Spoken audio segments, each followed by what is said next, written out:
Hi, Stu. Hi, Mike. Hey, how's it going? Good to see you Good. out there. I'm here. Yeah, you look all tanned up. It's one of those tanning booths. Oh, Yeah, okay. Yeah. Uh, Is it cold? it's not too bad. it's the sun's I mean, out, so it's tolerable. it's going to be in the 60 Saving tomorrow. time helps. Well, the pool ain't open yet, so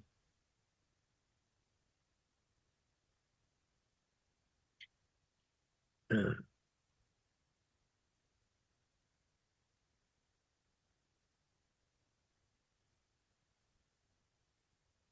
I got 1 minute to go. But we don't have a quorum, so we need one more person. Hi, Arthur. Glad to see you're on and Wi-Fi's working. Yes, the Wi-Fi. It's a hotspot. Hi, Lucia.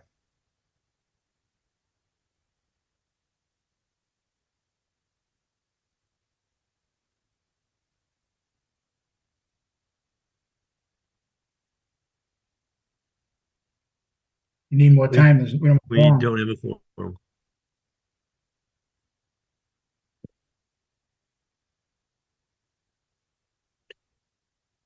How long do we wait, Lucia?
Thank you. I'd like to welcome everyone to the monthly meeting of the Peabody Conservation Commission.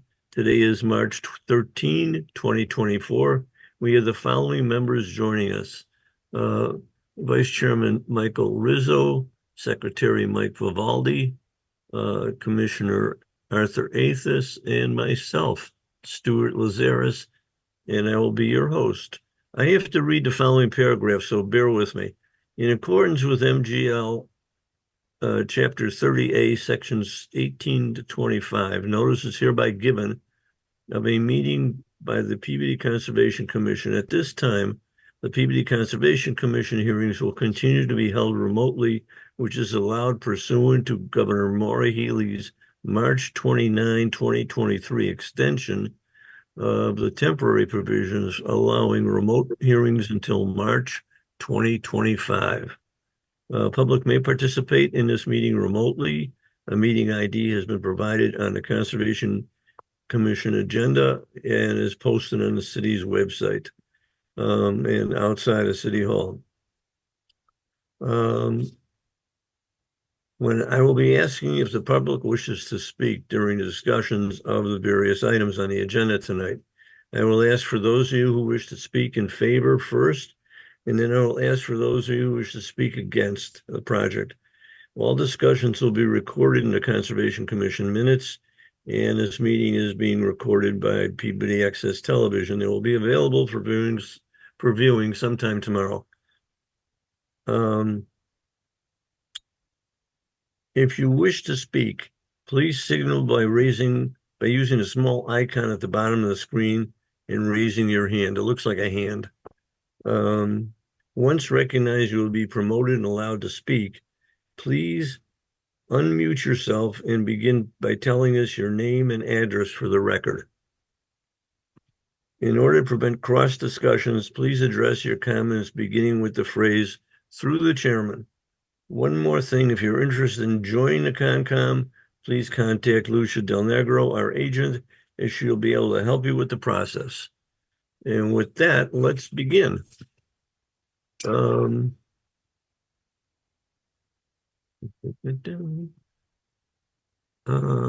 First up is a extension request from attorney Stephen Singer for Carl Krupe, trustee of Little Hills Realty Trust, for an extension to the order of conditions for DEP file 55673. The order expires on 3/15/2024. So in 2 days, it'll expire. The project was a 2-lot subdivision consisting of 2 single-family homes on separate lots. The reason for ongoing extensions is due to land court issues unrelated to wetlands. The lawyer is asking for a 1-year extension under Peabody's local ordinance. The property is known as 1 Antonio Drive, map 106, lot 9B, 98, Peabody, Mass. This is a 17-year-old file. And I'm going to ask the, let me see, I'm going to ask the, machine work.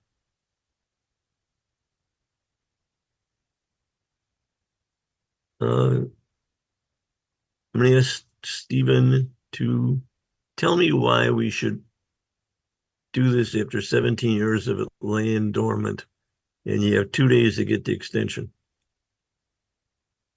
Can you hear me? I can hear you. Okay. Good evening, Mr. Chairman and members of the commission. So I was before you about a year ago with regard to this matter. And I thought I had explained at that time and on other occasions the problems we were having with getting this lot configuration resolved as a result of the discontinuance of Old Linfield Street. And after we had gone through years of, well, let me go back and say that this order of conditions was put in place long before I got involved with this particular project and this particular issue. So it involves actually the discontinuance process, which I did get involved with a number of years ago. The complications of which were the result of the elimination of the Essex County Commission and the creation of a new agency to deal with these particular matters involving street discontinuances. Finally,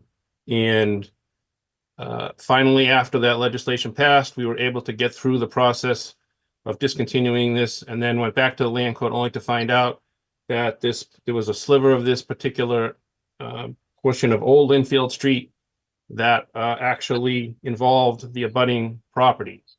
The way the court interpreted the way that the abandonment was between 2 adjacent properties was a straight line, not an angle. And I'm sure you don't recall all of this, so I'm just trying to refresh why at this point, after all this time, it's still lingering. So I had prepared paperwork a number of years ago to do a lot line readjustment with the abutting property owner.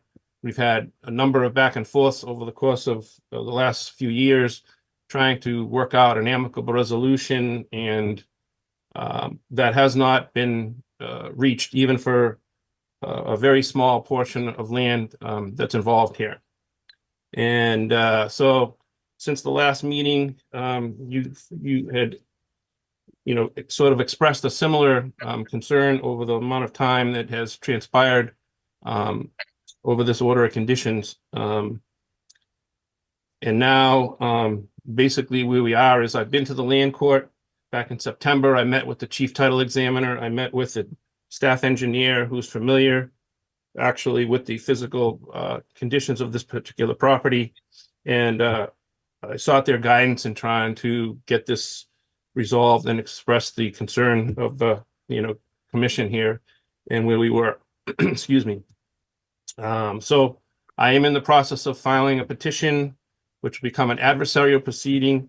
If you read my extension request, it kind of lays out what's happened and what we're trying to do and what we'll have to do in order to get a judge's order to once and for all get this lot line in a position where we can follow through with the final plan of the lot that is subject to this order. And again, it's because it's the land court is why it's taking so long. I've indicated previously that I have other matters that have taken years with the land court. And yes, this is an extremely long time. It has nothing to do with the conservation issue. It's a boundary line issue, which is, again, now that we have to bring an adversarial proceeding involving the abutting property at 358 Linfield Street, we know what we have to do here, and that's the next step. I did lose some traction this year because of some personal health issues, so I can only apologize and for part of that being on me under the circumstances. But I do see us getting through the land court within the next year based on the instructions that I got from the chief title examiner and the staff person from the engineering department. Anybody on the commission? Yeah, through the chair. You said you were here a year ago. Did we grant an extension at that time? Yes, So this through was March 15th. we're asking for.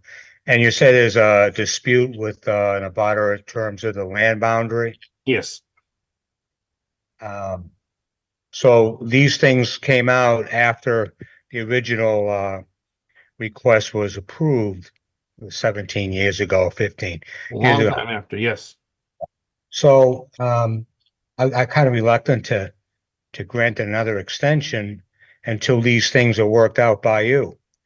Well, So wouldn't it be again, difficult to file a new my notice? I'm sorry, didn't mean to Wouldn't it interrupt. be difficult to file a new notice of intent once all these boundary issues are worked out? Well, it's not all of the boundaries. It's one small section that is in what was the former old Linfield Street. So basically, when the street was discontinued, half the property, half the street line, or excuse me, to the center line, half the property went to one abutter, half went to us. There was a plan on record that was relied upon actually by the city in other dealings with the lot that is 358 Linfield Street, assuming that a certain line was an actual boundary when in fact it was a tie line that a surveyor had put on a plan. And it wasn't until after we had done this entire discontinuance process and went back to the land court and said, okay, now let's finish up the lot. And they said, oh, by the way, you have a problem. The line doesn't go at an angle. It goes right down the middle. So we've been, dealing with a teeny tiny parcel of land, trying to get this abutter to say, you can have what you have and we'll have what we have, and we'll create a boundary line that is consistent with this plan. I drew up agreements on this years ago and sent it to council for the abutter at the time. And it's just been a back and forth situation. And when I reached out to the court in September of last year, it's unusual, but to do what they call an S petition and make it an adversarial proceeding. And basically, the land court guidelines are published and they indicate how a lot would be divided upon an abandonment or a discontinuance of a street. And we're kind of just trying to follow the rules, and this other person is unwilling to do so. So what was originally approved some 17 years ago by this commission that plan is not an accurate plan because of this small area. No, actually, I don't think that's really the case. I think we're dealing with this, with the pond that's in the back, which is the wetlands, if I'm not mistaken here. It's actually a portion of the lot that has no impact itself on the wetlands, but we can't build the house because we can't get this lot itself, the boundary line finished with the land court. It's, again, it has nothing to do with any of the activity that might take place pursuant to the order. And, you know, the planning board did approve the subdivision. And it, as the way the city has it actually on its assessor's map and map geo shows what it's supposed to look like finished. And we're just in the sort of in the, I don't want to say the background, but it's the only phrase I can use to describe what we're trying to do. Land court is so particular about everything. If this was not registered land, this would have been done years ago.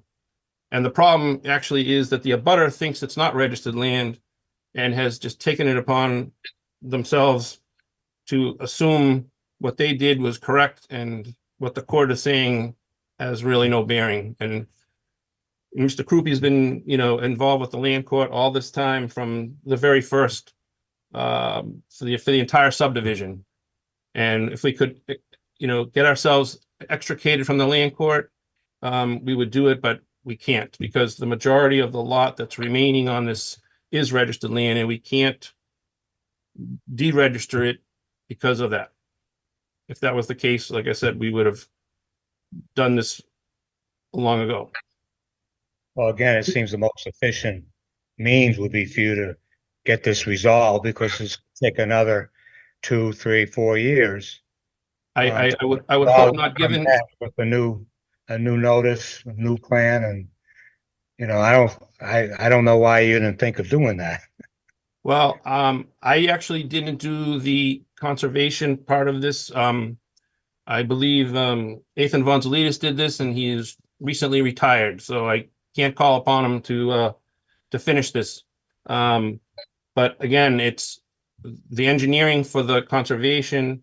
I don't think would change. It's just, again, allowing us to, you know, we can't do any of the activity that you have allowed us to do under the order because of this. It's just, it's again, it's a continuation of the same set of circumstances. Only we believe we can finally finish it with the direction of the court at this time. And I would hope that Mr. Krupe wouldn't have to start all over again because that's just a whole other process. And if we could just get to the end of this, we'll get the rest of it done on the engineering side. It's just highly unusual for request a second year's extension after such a lapse in time. That's all I have. I understand. So how many times have, excuse me, through the chair, how many times have you been here for an extension? Have you been coming every single year for 17 years asking for an No, extension? no, it was the original order was for 3, and I think we got a few additional 3-year extensions. I would have to go back and look at those.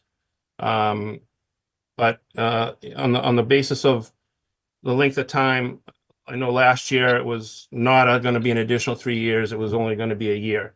And, you know, you folks had asked for some, you know, an update on it. And right now, this is where we are. It's, you know, I guess it's as close as it's ever been to getting it resolved. And we didn't really think we had to go the adversarial route with the abutter, but that's what the advice I got from the land court when I went in there in September. And again, this is not Mr. Krupe's doing. It's somebody else's failure to cooperate. And that's why I think that just, again, further extension, like I said, the engineering is not going to change. It's just this is another aspect of it that because orders of conditions are only good for 3 years, and in this case, any extension that you give to begin activity, we're kind of in this, you know, difficult situation. and the fact that it started out because of a process that had nothing to do with it, conservation in the first place, with the discontinuance of the road. Yeah, but so through the chair, but it has been 17 years and I don't know. I mean, we're looking at a plan that I don't know how that's changed. I mean, the wetlands, I'm sure that's changed in 17 years. The flagging is probably not correct anymore.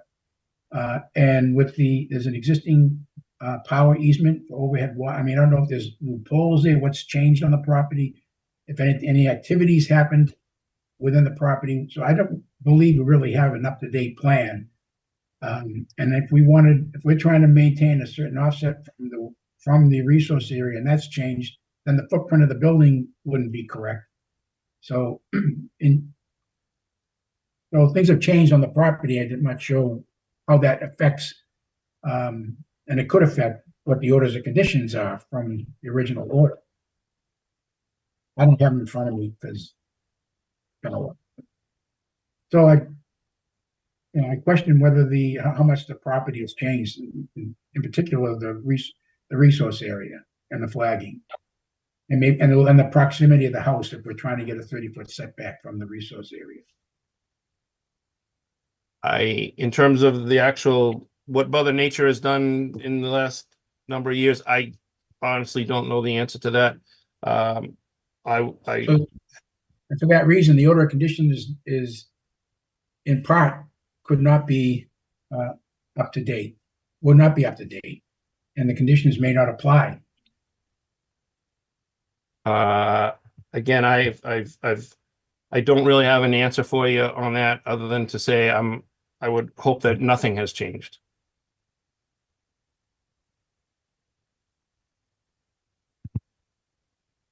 I guess the issue is if something has changed, you really can't go to land court with this. You have to Well, have again, an actual new plan. the land court itself. I'm sorry, I didn't mean to interrupt. Yeah, that's it. There's two different things. That's the property line, so it doesn't Right. really. It has So it nothing to doesn't- do with wetland Yeah, boundaries. right. There's only, it's to do with the boundary. Land court takes all precedent. That's it.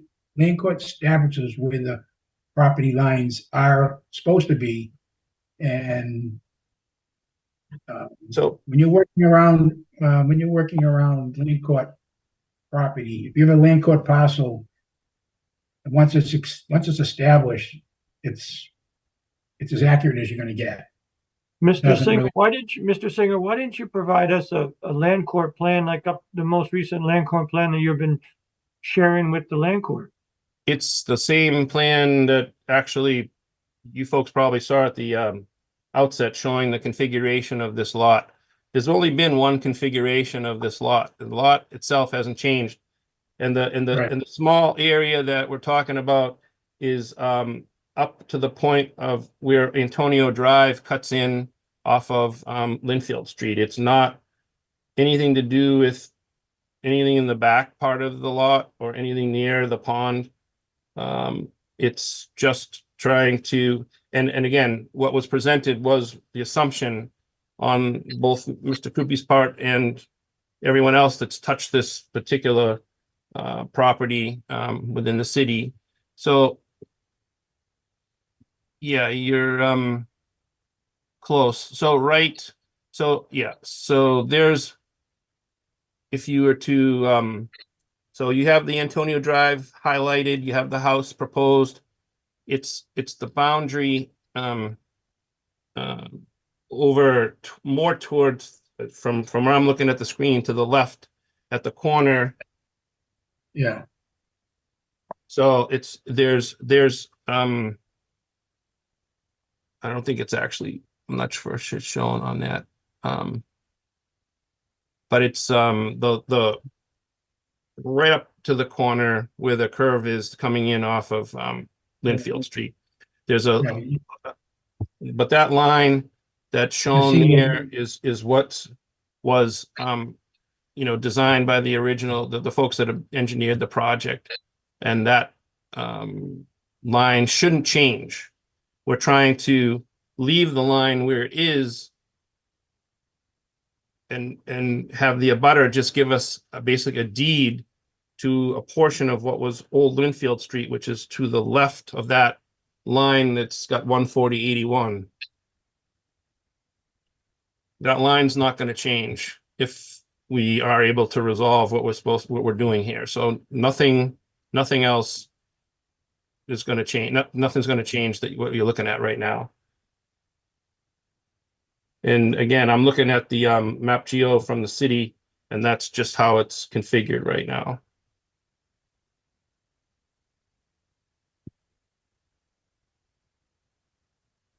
Anybody else?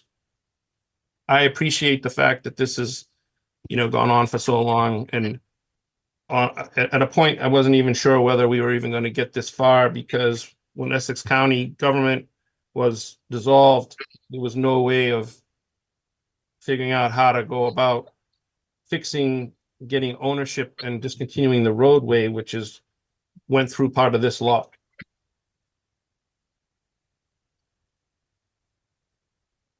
So there's just been a lot of work that has gone into getting to this juncture, and this was the last thing that we actually anticipated, unfortunately.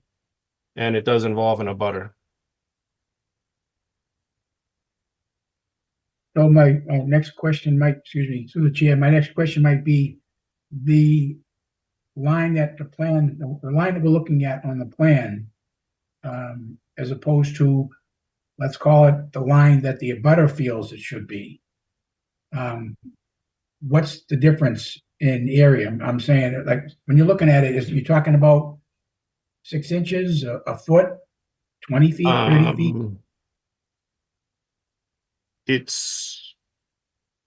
I thought I had that plan with the dimensions marked out on it in front of me, but it's a small, it's like a triangle.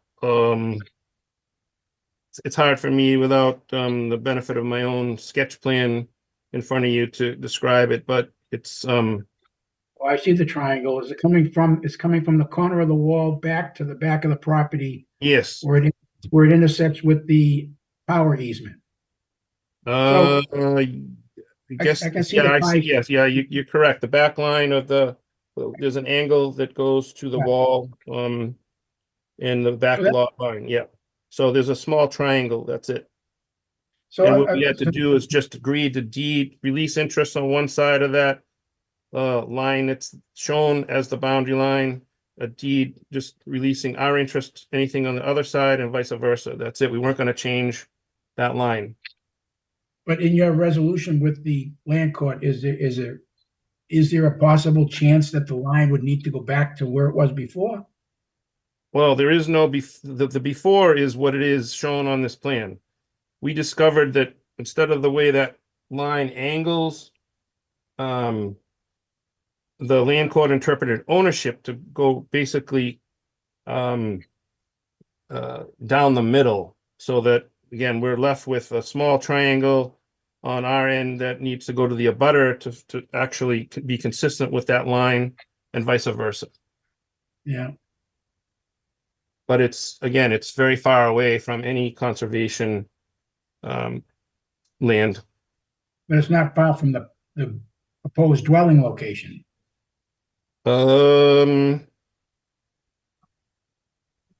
Yeah, it's there's a small teeny section there. Yeah, so it's possible that the house would have to be moved. That could have, and that Oh, could affect you.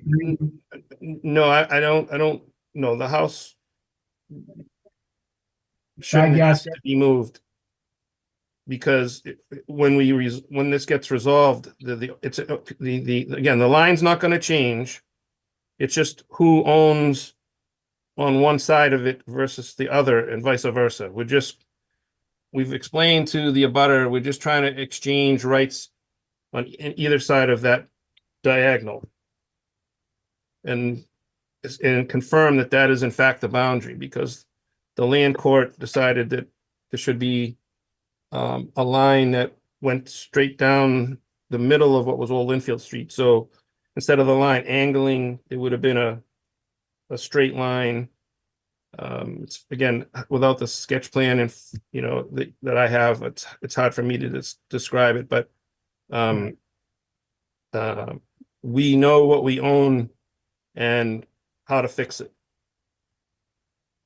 And like I said, we're at that last stage finally.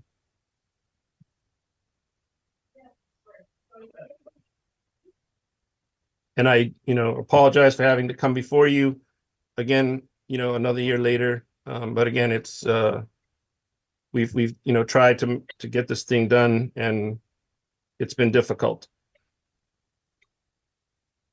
Anybody else?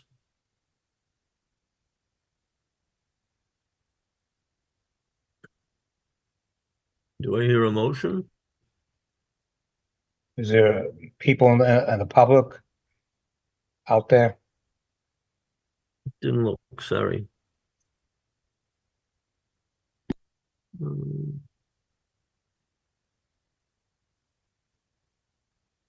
No one's got their hand raised, so.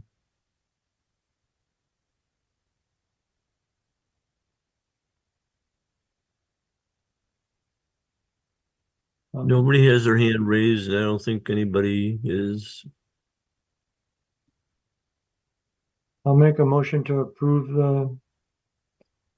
the request for an extension for 1 Antonio Drive.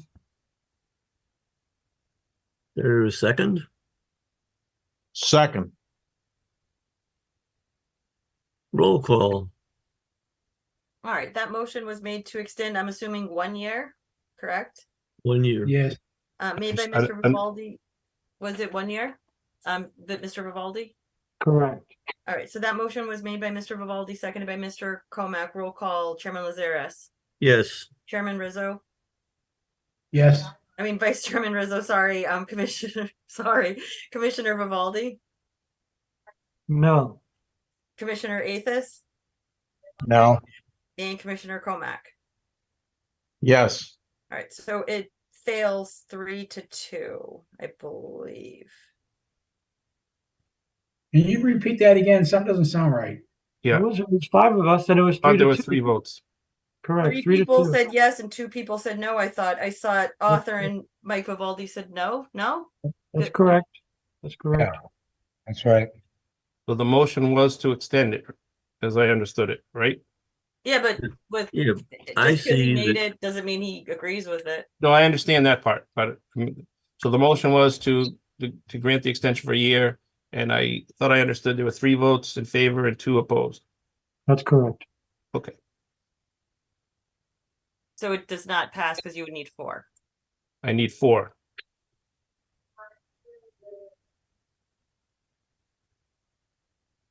Okay. That means you have to resubmit a new NOI and start over. Well, I'm sorry that the commission feels that way. We've, tried with a great deal of effort, and I, thought that this would be the meeting that we would get that last approval and be able to bring it across the finish line before the 1 year was up. It's been 17 years. Again, I do understand that, but there were issues before that again had nothing to do with the one issue that's now prohibiting us from moving forward. The whole issue of Old Linfield Street itself was an issue, and that took a number of years to actually get it resolved. This part came up after that was done. You have the vote. Yes. And Okay. that's it. Okay. I appreciate your time. Okay, appreciate your time. Thank you. Item 2, certificate of compliance. A request for a full certificate of compliance is made by attorney David Ankeles for Annabelle Faria on DEP file number 55328. The project is an addition to a pre-existing residential structure since converted to both residential and commercial use. The address is known as 1 Mount Pleasant Drive, map 29, lot 07. And the order conditions expired on 12/17/1995, almost 30 years ago. I'm assuming it's being sold, which is why we're requesting outstanding certificate of compliance. Let's see. Yes, through the chair, I believe I promoted Attorney Inkley, so he should be a panelist right now. I don't see him. Oh, I do see It his says name. Jackie. Okay. Jackie. Yeah. Jackie.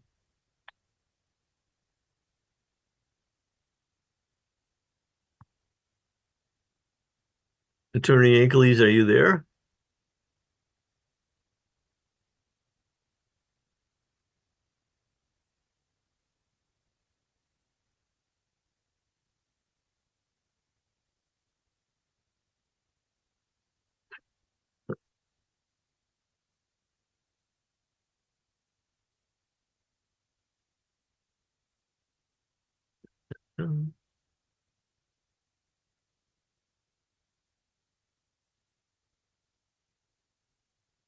Realize we can't hear him. I don't see him. I see a name, Jackie Ankles, but Oh, I see it. I don't see a face.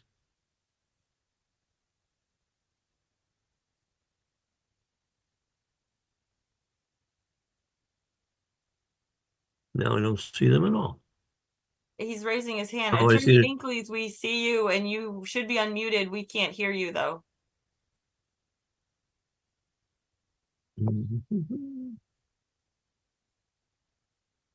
I think he needs to log out and come back in because he's unmuted and no one can hear him, right?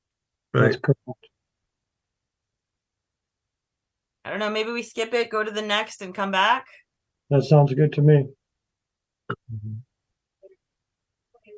But that's both, aren't they representing both 3, 2 and 3? Aren't Yeah, they I Yeah, two? I guess think so. we'd have to jump to number 4. So Attorney Inkles, if you can leave and come back in a different way, we can't hear you or see you. So, or maybe call in on your phone. We have a really long agenda though, so we really do have to keep moving unless we want to be here till midnight. We need to be expeditious. All right, I'm moving on to item 4. Request for determination of applicability. Public hearing on a request for determination of applicability is submitted by Laura Montero, owner. The project is the installation of above ground pool in a buffer zone. The property is known as 7 Esquire Drive, map 52, lot 132 in Peabody. Is she here? I do not see the person's name. There's a Laura Johnson, so someone raised their hand. Hold on a second.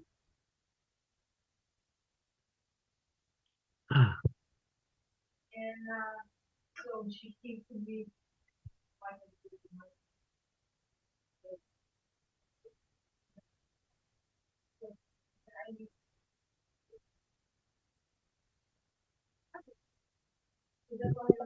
My apologies. I'm actually using my work Zoom where I have my maiden name. I never changed it with my work, so that's why you're seeing Johnson. I apologize for that. I forgot about it. It's okay. Welcome. Do you want to tell us about the project? Sure. I appreciate your time. I'm looking to install an above ground pool. I have a great backyard for it. I have an 8-year-old daughter that's looking forward to, enjoying summers here. I do know that I border wetlands. So this whole process is brand new to me. Thankfully, Lucia was very helpful. I have actually, my neighbor who owns the property reached out to me, and he's fully in support of putting this pool in. And then also just to add just another little part. So there is some part of my land that would have to be built up to level it out. And ironically, the gentleman that I have spoken to previously. He's very familiar with wetlands. My understanding from him, not on Peabody, but he's been on a conservation board. So he understands, the importance of this and, the protection that needs to come into play. Mhm. This, I can't see the top part of the map, but thank you. The wetlands are to the rear. That's why I wasn't showing the front. Okay. It doesn't show the rear either, so.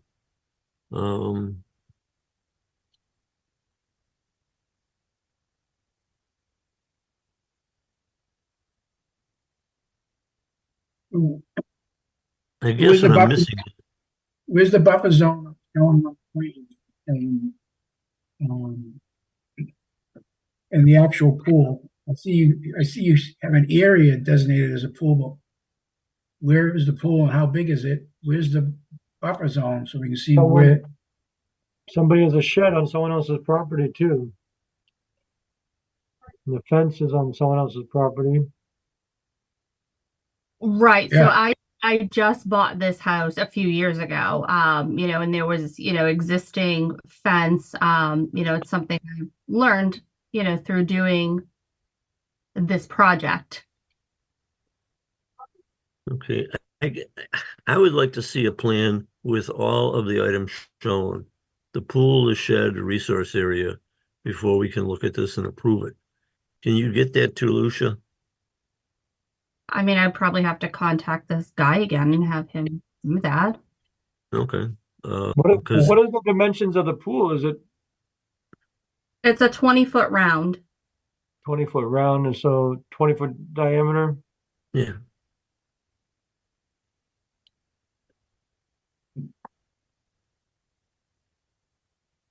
Yeah, to say just to have location, pool location isn't significant enough. It should be exact diameter. you Should show a circle with a 20-foot inside, showing a little bit any kind of decking that you might have or any additional materials that you might have. Yeah, we need to see the buffer zone. I know it's just a Buffer, pool. grading with how much you need to cut and fill to make it flat. Yeah, not to mention, it looks like you have a shed that's on someone else's property. Yeah. Again, That's just realizing that, there was an Yeah. uproar when I bought the home. right. Okay, so yeah, I mean, I'm happy to get, anything I need. I thought I had submitted everything. So what exactly am I needing to submit again? a plan showing the location of the pool as a round circle, 20 feet in diameter, with dimensions to left and right to the lot line. And if you've got a deck for the pool, that should be on there. And the buffer zone should be on the plan, and a shed if you have a shed there. And whether or not you need to cut and fill any part of the property to make the pool on a level surface. Yeah, we can't tell what the grading is for the property. So Yeah. if you need to level it to put the pool, I don't know what the impacts are to either the neighbors or to the close proximity to the resource area, depending on where it is. So there's a lot of unknowns that we just can't approve it without having more information. Okay. Okay. Do you think You're coming to us for a determination of applicability, so we need to make the determination whether it's applicable to the Wetland Protection Act and what the impacts, if any, are present, so that we can address those. Right. No, I understand. Okay. Okay. If you have any more questions, reach out to Lucia. I'm sure she can help you again. And we look forward to seeing you next month. All righty. I will see you then. Thank you Alright. for your. Thank Do I you. hear a motion for continuance? make a motion to continue 7 Esquire Drive to April meeting 2024? Or a second? A second. Roll call. That motion was made by Mr. Vivaldi, seconded by Mr. Rizzo, correct? Yes. Correct. All Correct. right, roll call. Sorry, I was writing a couple things down to make sure I understood what you guys want. Roll call, Chairman Lazaris, Yes. Vice Chairman Rizzo, Yes. Commissioner Vivaldi, Yes. Commissioner Athos, Yes. and Commissioner Cromack. Yes. All right, so that is continued 5-0. And Laura, if you want to email me tomorrow, I wrote down everything that they're looking for, and then that way you can pop it over to your surveyor. Okay, very good. Thank you. Thank you. Thank you. And just a reminder, Jackie Ankleys is still in. I don't know if we can. There he is. Hey, David. I see David. I don't see Jackie. You're All right, muted. let We can hear you. let Can't me- hear you. Yeah, he must have just logged on. He's gonna unmute. I'm gonna unmute him now. Okay. Can you hear me now? Yes. Yes. All right. This is item. We're going back to item Oh, 2. God. I don't know what to. We What's the hear matter? you. We Can can you hear hear me? you. Yes. We hear you. Um,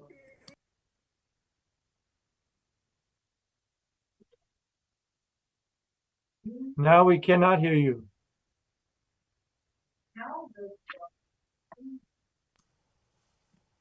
can the host, can you hear me now? I Yeah. can hear you now. Yes. Am I okay? Am I okay now? I'm sorry. I'm just terrible with this. You're okay now. Okay. Let me Uh, read. Let me read what we got to read, and we'll go on.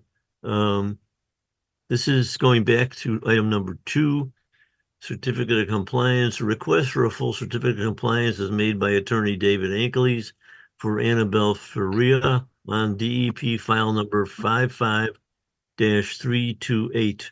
The project was an addition to a pre-existing residential structure, since converted to both residential and commercial use. The address is known as 1 Mount Pleasant Drive, map 29, lot 07. The order of conditions expired way back on 12/17/1995. That's almost 30 years ago. Can we take 2 and 3 together? We will, is it With the different same orders? address? They're the same Yeah, it's the address, same different orders. Different order. can We you? can do that if it makes sense. Maybe just wait. We'll just wait. All right, we'll do one at a time. We're on to DEP file 55-328. Take it away, Attorney Ankleys. I apologize for all of the difficulty that I've caused you with regard to my technical. Continue. You're good. You're fine. I don't have the history of this particular file. It's well over 30 years old. I do know that it involved the paving of the area around the building when the addition was added back in the initial application. As far as I can tell, and I'm not sure I'm accurate here, but as far as I can tell, the initial application involved the addition, and the second application that's before you also involved the paving around the application. I consulted with Mr. Mello from Eastern Land Survey, who submitted a letter of compliance, and I don't believe there was any deviation with regard to the initial application. He did note that there was a deviation with regard to the second application, in that there was 3 less feet of paving in one direction and supposedly 7 more feet in the northerly direction around the property. I can't tell you how that happened. I can't tell you why it happened. I can only speculate that over a period of 30 years, that the property has been paved and repaved, and that may be the reason that the pavement extends beyond. I'd like to point out, however, that when I was there this afternoon and took a good look at this piece of property and the property adjacent to it on the left, as you look at it from Mount Pleasant Street, you'll see that the setback, in other words, the green area between the wetlands and this lot is about 8 feet greater than what currently exists on the abutting lot that was recently completed. And I don't know that there is any, I don't know that there's any real damage done here over the period of 30, 32, 33 years. It does seem as though it is less intrusive than the neighbor's property, which was recently granted a certificate of compliance. I wish I had the history that I could give you. I don't. And if there are any questions that I can answer, I will. I'm not sure that there is much more that I know about the property. Thank you. Anybody else in the commission want to comment? Through the chair, I remember we went out to the site visit, and we looked at that, and then it was pointed out that the pavement that was on the original plan was extended about 7 feet. So Through the additional chair, parking. Through the chair, Yes.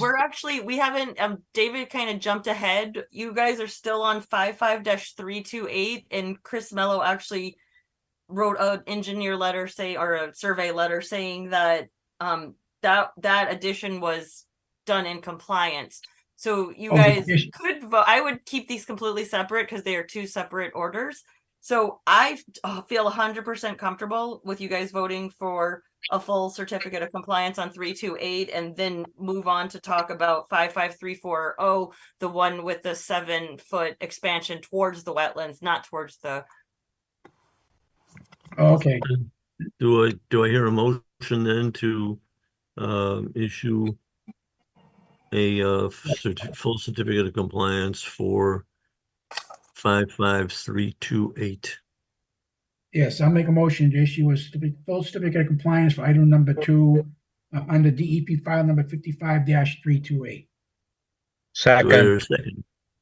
second, Roll call? Yep, that motion was made by Mr. Rizzo, seconded by Mr. Athos for a full certificate of compliance, 5532A. Roll call, Chairman Lazaris, Yes. Vice Chairman Rizzo, Yes, Secretary Vivaldi. I'm sorry, I've been doing this wrong all night. Secretary Vivaldi.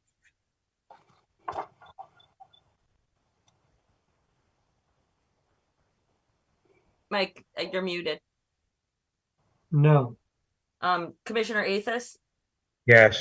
and Commissioner Comack. Yes. All right, so it passes 4-1 with Mr. Vivaldi voting no. I got that correct, right? Yes. All right, moving on. Number 3, request for a full certificate of compliance made by attorney David Ankeles for Annabelle Farian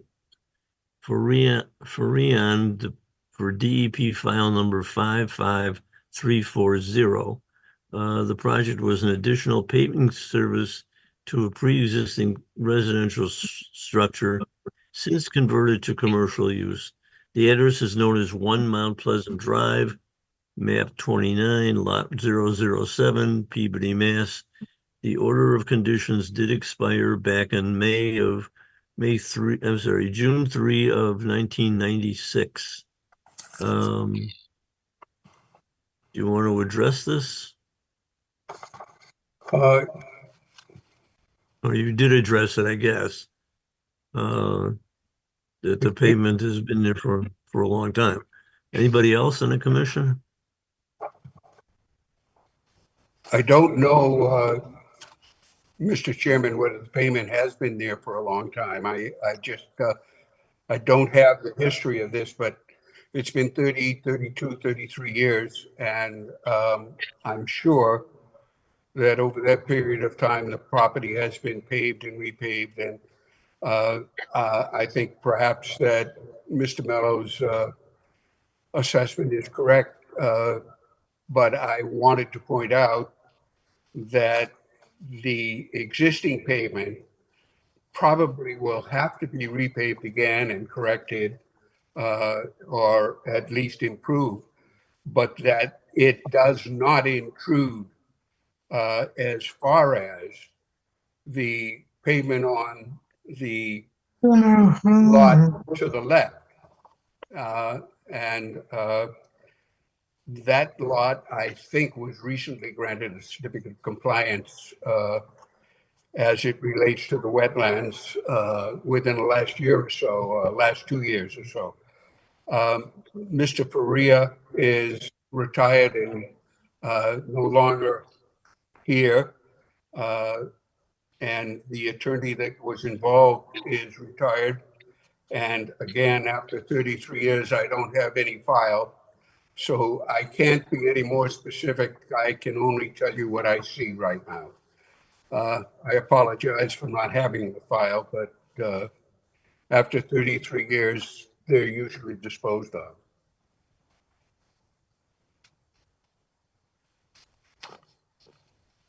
Anybody in the commission? Yeah, I just see that if there's a new owner coming in and there's going to be probably some work done on the site and paving, it seems to me that the paving should be put back to where it was supposed to be.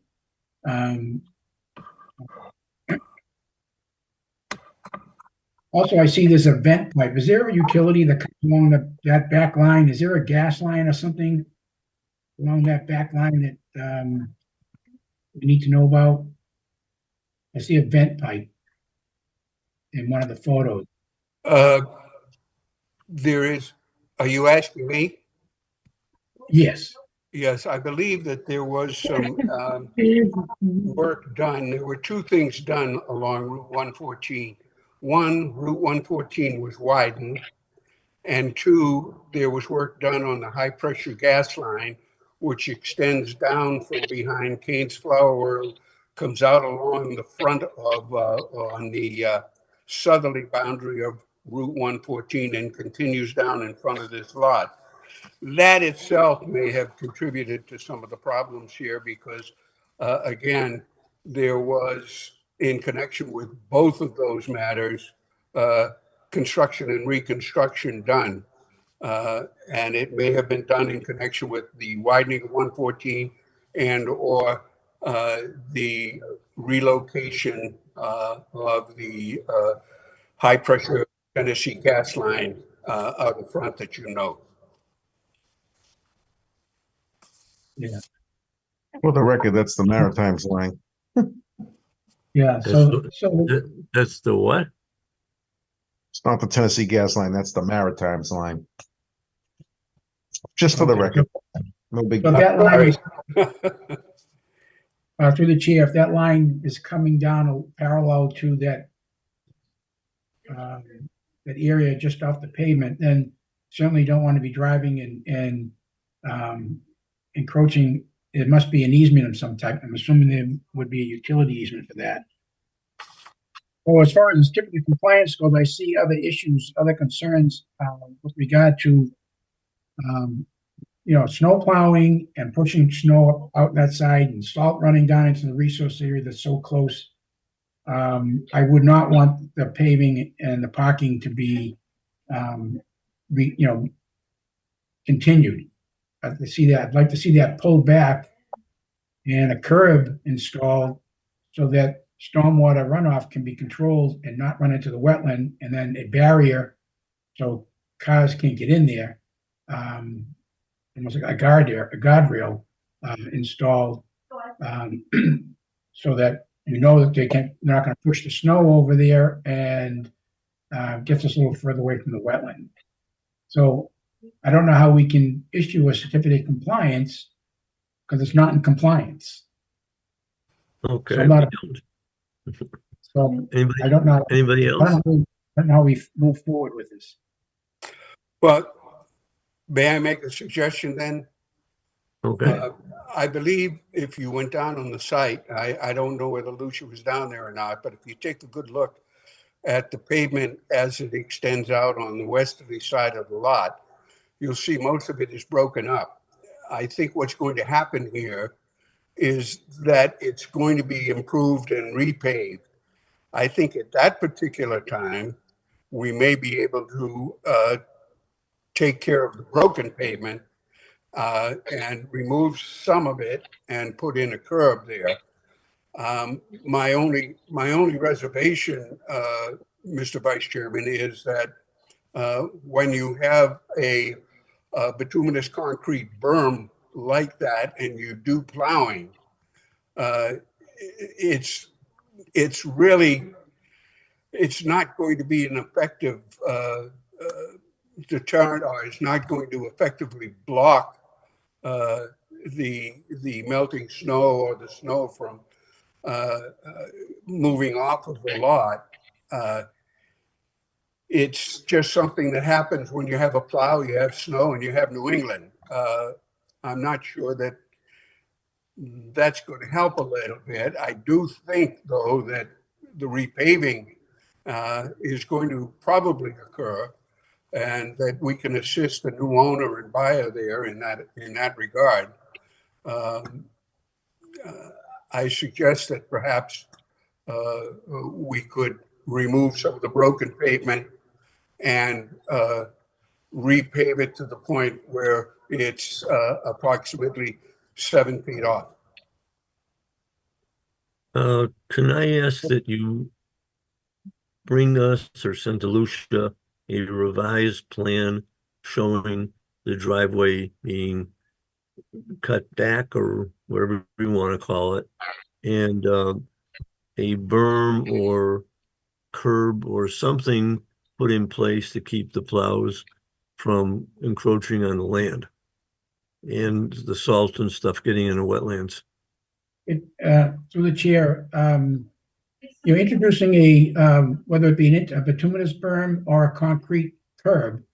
Both of those could be, granite curb. Both of those could be protected by the installation of a barrier, a guardrail that comes up flush with the curb, so the plow wouldn't be able to tear up hot mix asphalt curb, because you'd have the face of the guardrail would be along the face of the curbing, so you could protect the curb that way.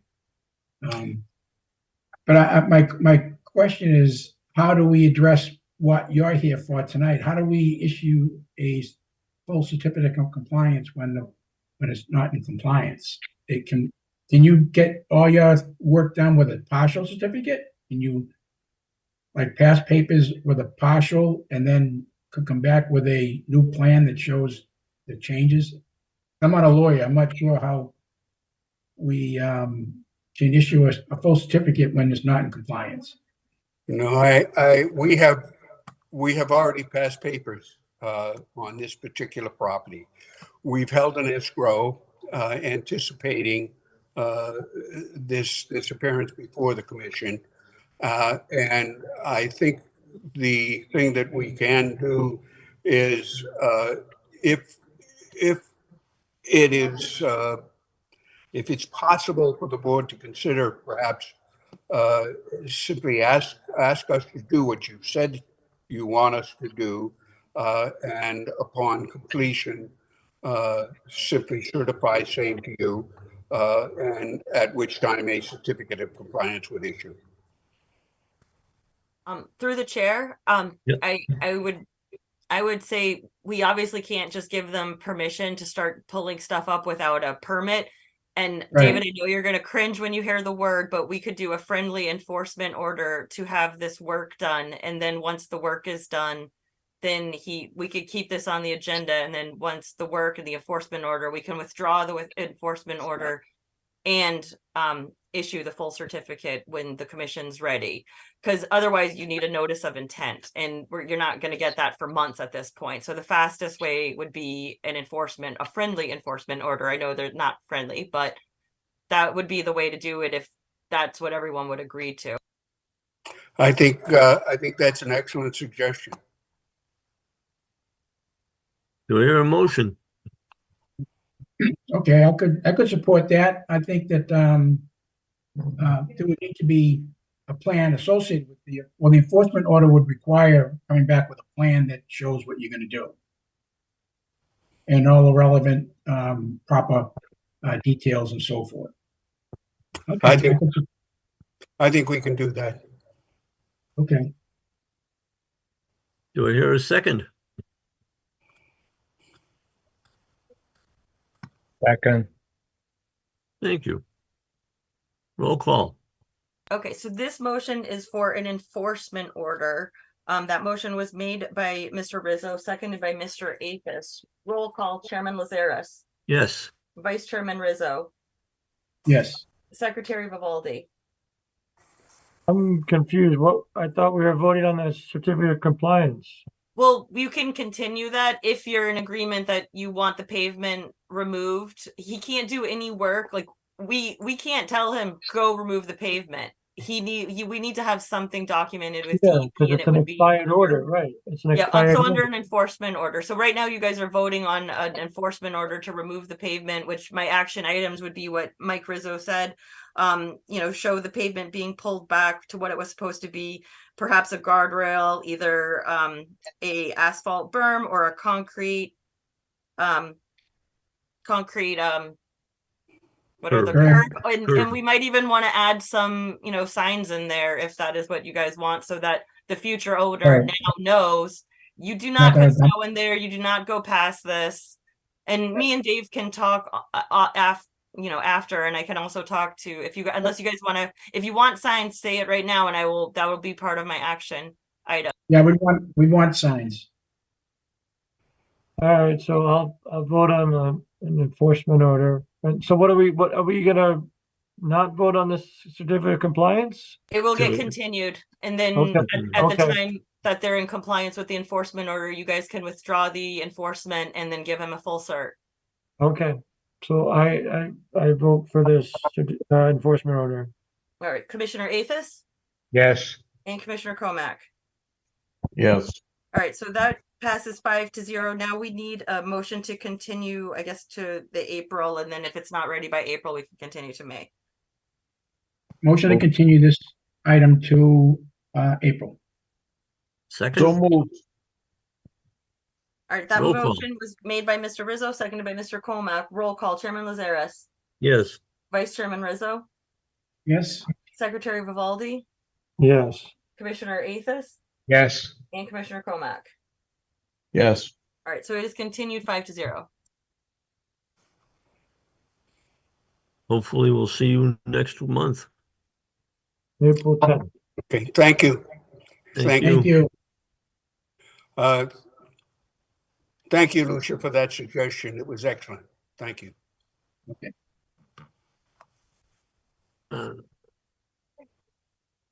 Moving on to, I believe, item 5. Yes? Notice of intent. Continued public hearing on a notice of intent submitted by Andover Consultants, Inc., Dennis Gretschy for Levis Companies. The owner is Arthur Iacus. The proposed work is removal of an existing pool patio shed, concrete retaining wall.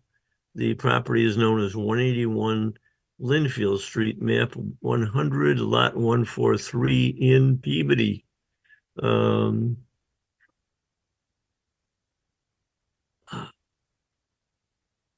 Is anybody here to speak on this?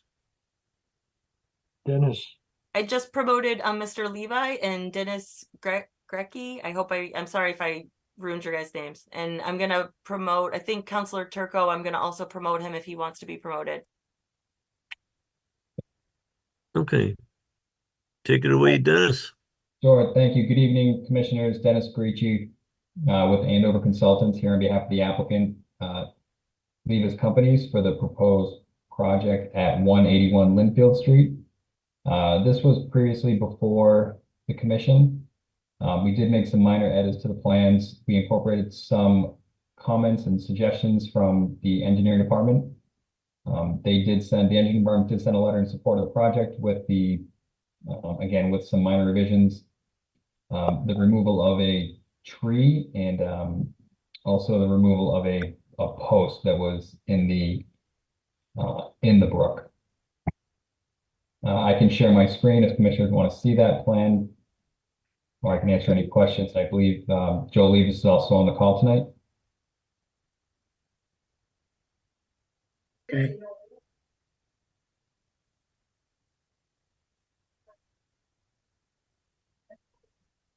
Yeah, you can show that plan if you'd like. Okay.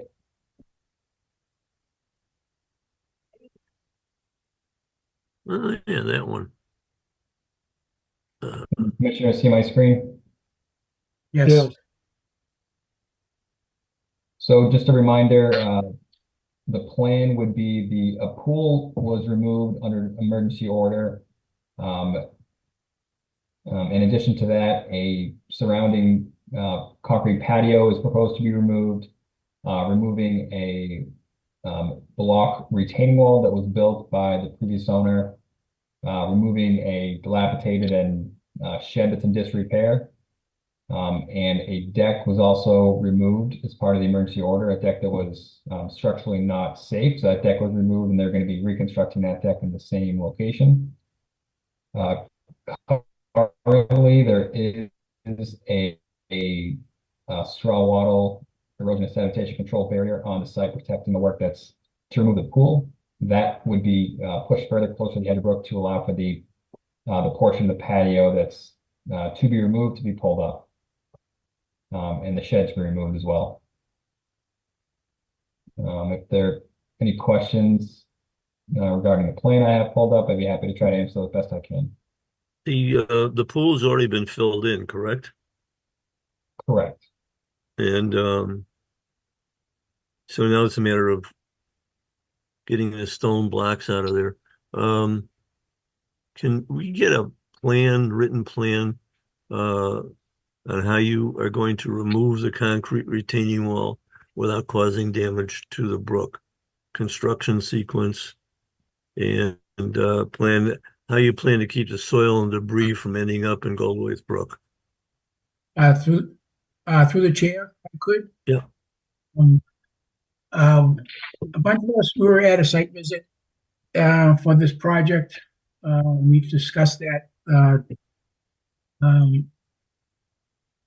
I think Mr. Levy's, we discussed this at the site, and we talked about the removal of the retaining wall, and we talked about you mentioned about it's a block wall that's pretty much not in great shape. We'd be able to pull that out by hand.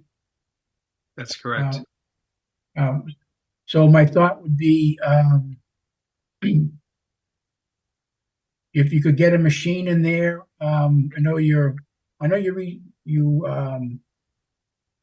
a new lawn in, remove the existing pool, but I think you were still going to do some other work back there. So if you had a machine back there with a front end loader, you could get as close as you could without risking damaging the slope or collapsing into the brook, which I think you get plenty of room to do that. And you can have the bucket sticking out, and you could just pull the blocks up and put them in the front bucket and pull it out of there. This way you wouldn't have to have a machine down there. And then we were talking about pulling the grade back. I think you talked about you talking about flatter than a 4-to-1 coming back? Yeah, it's going to be a 2-to-1. 2-to-1. Okay, so the 2-to-1. So on the 2-to-1, then you'd be you would probably put a fabric and seed that. So it mechanically fasten a fabric that would ensure that it wouldn't wash out into the brook so that while the grass is established. Is that correct? Yeah, we talked about doing a fabric and doing riprap. Oh, riprap. I'm sorry. Yes, I'm talking about riprap, which would be even better. And then with regard to the riprap, you could introduce soil in between the stones to promote vegetation. Sure, that would work. Yeah. So I think we discussed that at the site meeting. I think that's something that'll work. And but the question did come up that the abutting property, that the existing retaining wall continues over into a portion of the other person's property. And my concern was in removing the work on your property, moving the wall on your property and doing your work would compromise the end in that corner where the other piece of wall is. It'd be hanging out there by itself. So I think the abutter was at that site visit also and had concerns and questions about how he could be part of these improvements. And I think you were in concurrence or getting together with providing some engineering for the abutter to kind of like pull his slope back, which would help the brook. It would provide better flow, give a better cross-sectional area of the brook to be able to move water through that area. So can you address that? I know you're here for this property, but is there something you could help to help us along seeing where that's coming or whether there's anything coming or the abutter to us? Yes, we've actually had extensive conversations with John Sousa, and we have provided him with engineering and also the site guy, costs and so forth. And he is anxious to do it. He wants to see us do ours first and see what it looks like before he makes a full commitment, but he would like to do something with his property as well. Can you Well- guys can you confirm all that in writing? I think Yes. John is on tonight too. I think he's on the meeting. Right. I'd like to John's- get that in writing and send it into Lucia so we have it for record. I mean, admittedly, it's in the hands of a conservancy now, but Yeah, I don't want to be a stickler about this. I'm just, when you get to that corner of the property where that piece of wall is hanging there, I don't want that falling in. And how do we ensure that you can't do all the work on your property at that corner and not affect the stability of the soil there? So if you want to work with your neighbor and your neighbor, I guess, wants to see how it comes out, you would have to stop your work so many feet from the property line. Okay. So that you could not, you'd have to kind of leave a piece of that wall in place. And that, I don't know if you want to, would you like to do that? Hold up your end of the project and waiting for how your neighbor wants to see how it looks? Well, I don't- think he's okay with us removing that small portion that goes beyond the fence. He just wants to see what the riprap looks like and the slope, and then, possibly go forward. I know, but this permit doesn't include working on somebody else's property. Right. This is for this. This is for this address, so we can't approve something that you say you're gonna do some work on somebody else's property. It's not part of this notice. That would have to be a separate application for his. Yeah, right. So I think your neighbor needs to get moving and get a plan to us. And maybe by the time he gets this plan together, this can be done, in work them both together. If he changes his mind, what happens to us? Well, right, yeah. So if he doesn't want to do this, how can you do what you want to do and not affect his property? Well, these are all suggestions that were made by the neighbors and conservation, and we agree with them. Yeah. But I think the it's a good- original plan was just to remove the retaining wall and to remove a couple of other items all this was added on at a later date. And we're happy to do it. I think it's going to be an improvement for the neighborhood, for the property. The retaining wall that is I'm not even sure how far it goes onto his property, if it actually does, maybe a foot. But it's really, it's block wall. It's cement blocks, and they could be popped off very easily while we're there. And I hate to tie up the project contingent upon him. No, I agree. I think it's a good project. I just know the project, the project does affect the neighbor, and I agree with what you're saying. I think the neighbor would be responsible for the expense of pulling his property back and grading it to match what you're doing. The problem I'm having, or the problem that exists, is that we're looking at spending money that would be picked up by the current conservator. It's not money I want to spend on a butter at this point. I don't think we don't have the authority. So we have to address that separately. But I do want to see a solution that it does not impact the brook or the neighbor.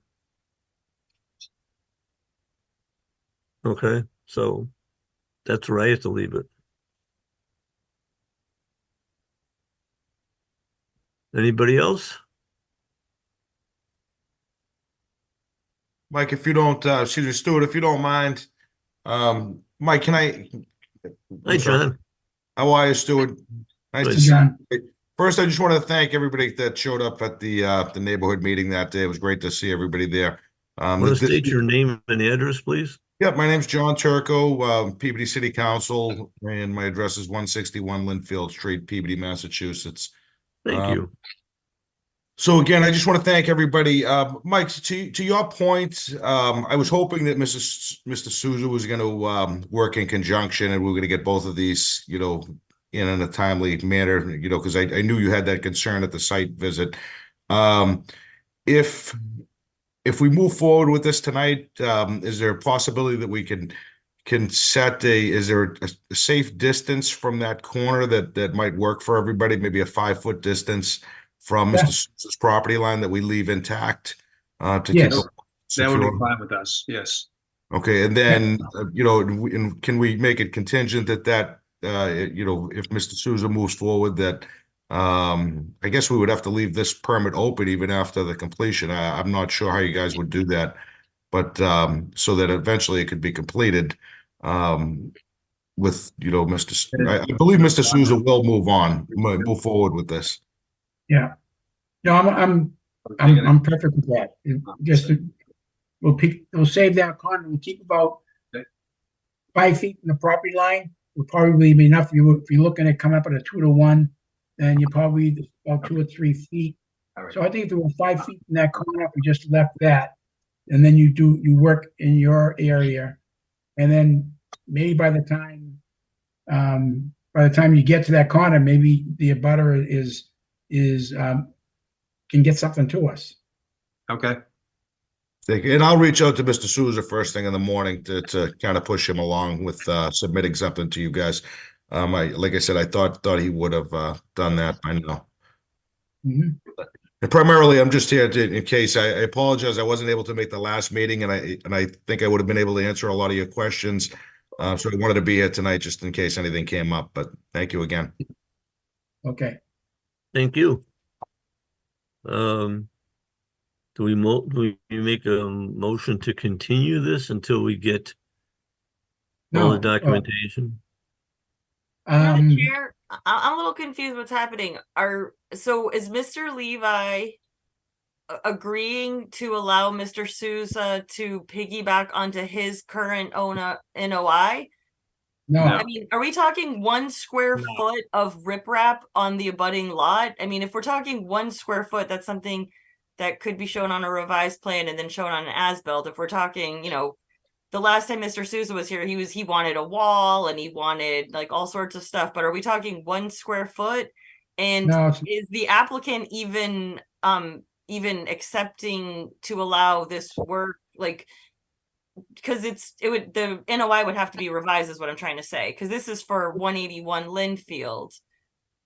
Through the chair. This is not 1 square. It's not that corner is you're talking about probably a 20-foot square area that would be regraded to match what's happening on 181 Linfield Street. That was what was discussed at the site visit. They want you want to replicate, you want to make that continuous. You want to, whatever the 181 Linfield Street is doing on that slope, you want to be able to continue that through to the next property so that you get a nice smooth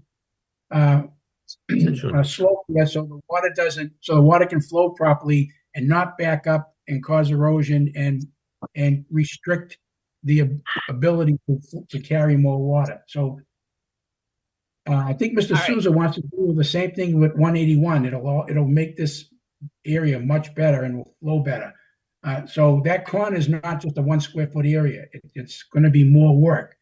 Okay, so it sounds like he needs, and what we discussed last month was Mr. Souza needs to submit an NOI, or this That's NOI correct. needs to be revised showing both of the lots and then sending a revised NOI to DEP into the commission. So I think that's what we need to discuss right now with Mr. Levi. So Can I the, just, the applicant, I'm sorry, Mike, can I just interrupt? Lucia, I'm not sure if you heard us correctly because there's no intention on doing any work outside of 181 Linfield Street. There'll be no work done on Mr. Souza's property at all.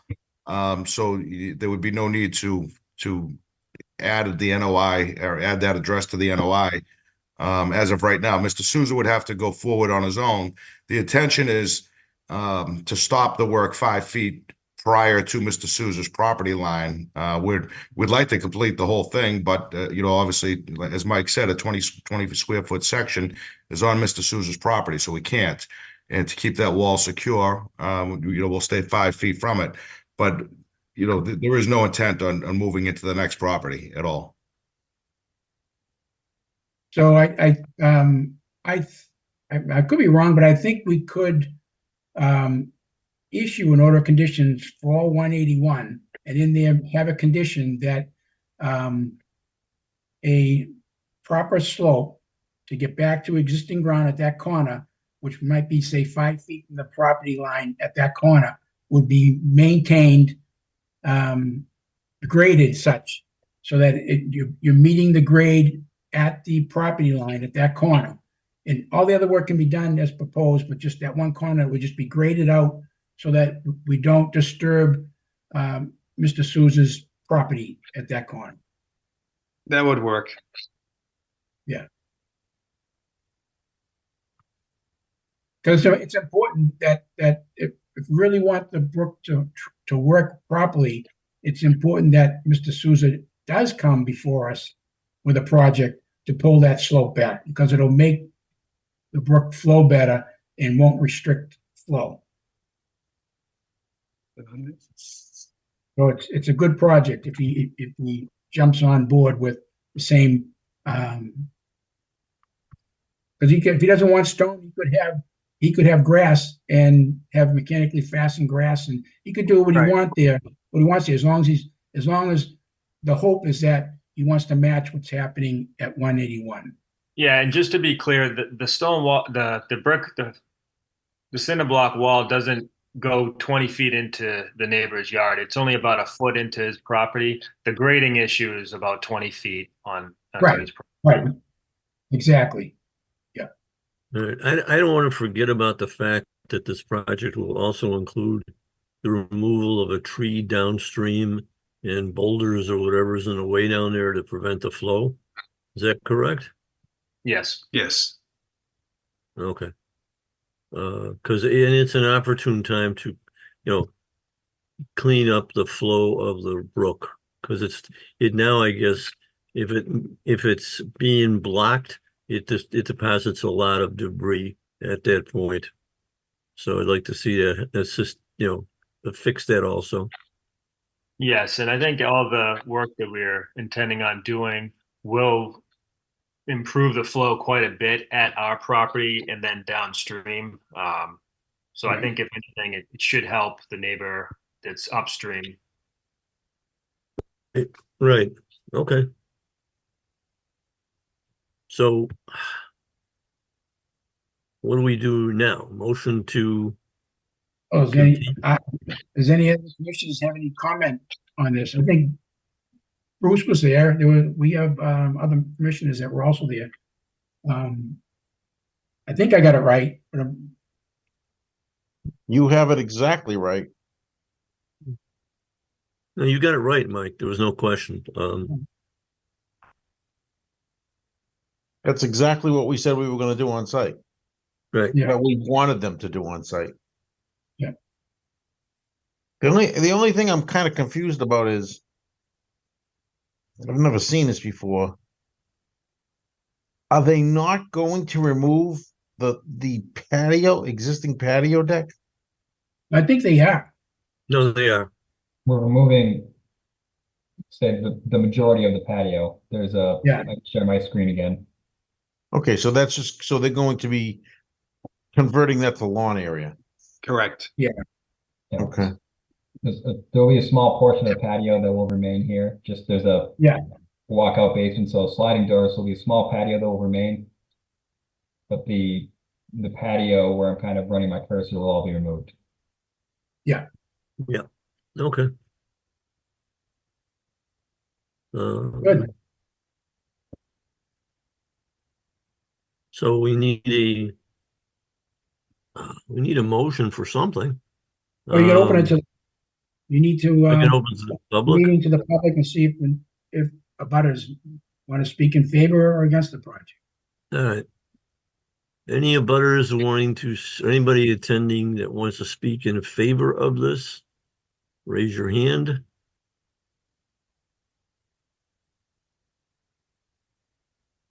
Anybody wanting to speak against the project, raise your hand.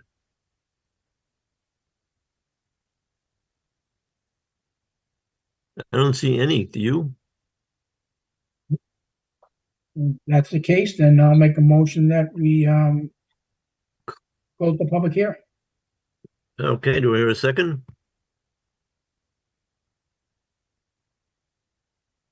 Second. Thank you. Roll call. This is a Alright, motion to on close the the public floor. hearing. Yep, there's a motion on the floor by Mr. Rizzo, second by Mr. Athos. Roll call, Chairman Lazares, Yes. Vice Chairman Rizzo, Yes. Secretary Vivaldi, Yes. Commissioner Athos, Yes. and Commissioner Comack. Yes, All yes. right. It is closed 5-0. Oh, okay. I'd like to make a motion and we issue an order of conditions for this project.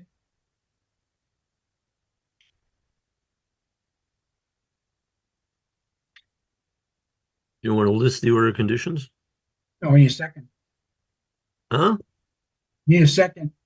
No, I need to see, what are the orders that you want to do? The standard only? Or are there others? No, I made a motion to issue an order of conditions. You need to take the roll call for that. Okay, I'm confused only in that I would like to see, is it the standard 1 to 50? It can be whatever we Condition. say, but you need to get the rest of the board on an agreement that we all agree to issue an order of conditions. What the conditions are, we haven't determined yet. All right, I'm doing it the other way. So Anybody else? Arthur? I'll second Mike's motion. Okay. Roll call? All right, that was made by Mr. Rizzo, seconded by Mr. Athos. Roll call, Chairman Lazares, Yes. Vice Chairman Rizzo, Yes? Secretary Vivaldi, We're voting on an issue an order of conditions without having discussed the conditions though? Not Yeah. yet. All Yeah, right. you know, Okay, well, yes. Commissioner Athos, Yes. and Commissioner Comack. Yes. All right, so that motion is on the floor 5-0. okay. So I think the conditions would be, 1 through 50. And adding the items that we talked about, that the removal of the concrete block wall will be such to minimize any impacts to the brook. And I think the blocks can be pulled out by hand, and then the machine can pull the slope back. and that the slope will be a 2-to-1 slope, rip-wrapped, and then to promote vegetation between the rip-wrapped stones, soil can be introduced with a plant mix to stabilize the slope. Do I hear a second? Second, Roll call.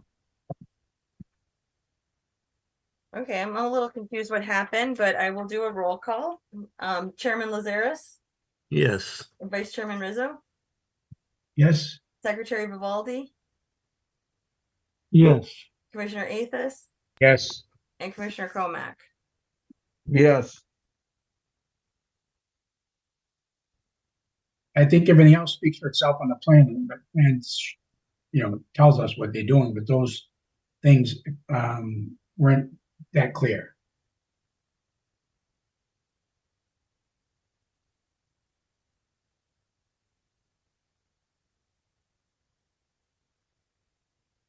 Okay, we moving on? Yeah. Thank you, everybody, for your time so far. Thank you, everyone. Counselor Turco, thank you for showing up. Thank you all. Have a good night. Good night. Appreciate your time. Okay. Moving on, number 6, continued public hearing on a notice of intent submitted by Attorney John Kelty for Josephine Cook, the owner. Proposed work is the construction of a single-family house with associated utilities, grading, and driveway. Property is known as 29 Glendale Ave, AKA 25 Glendale Ave, map 120, lot 27, Peabody, Mass.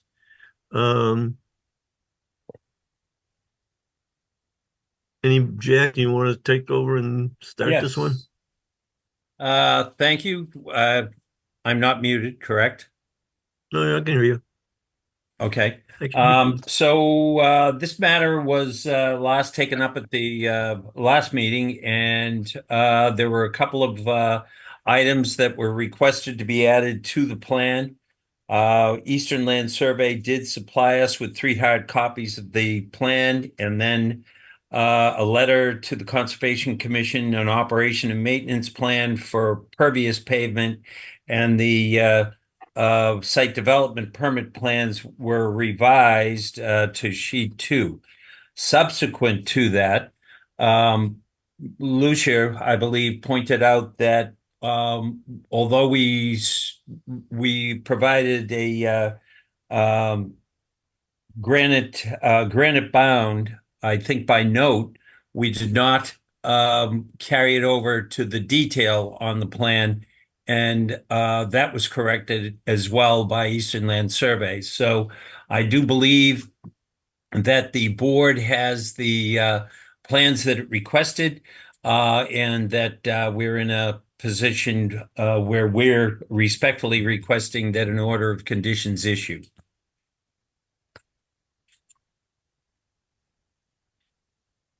Anybody on the board want to comment? Through the chair, I did have a question that I'm not sure was answered in the way that I understand it with regard to the subdividing of that property. I remember the plan, that property was subdivided into 2 lots, A and B. And the variance that was granted in 2003 was for that purpose.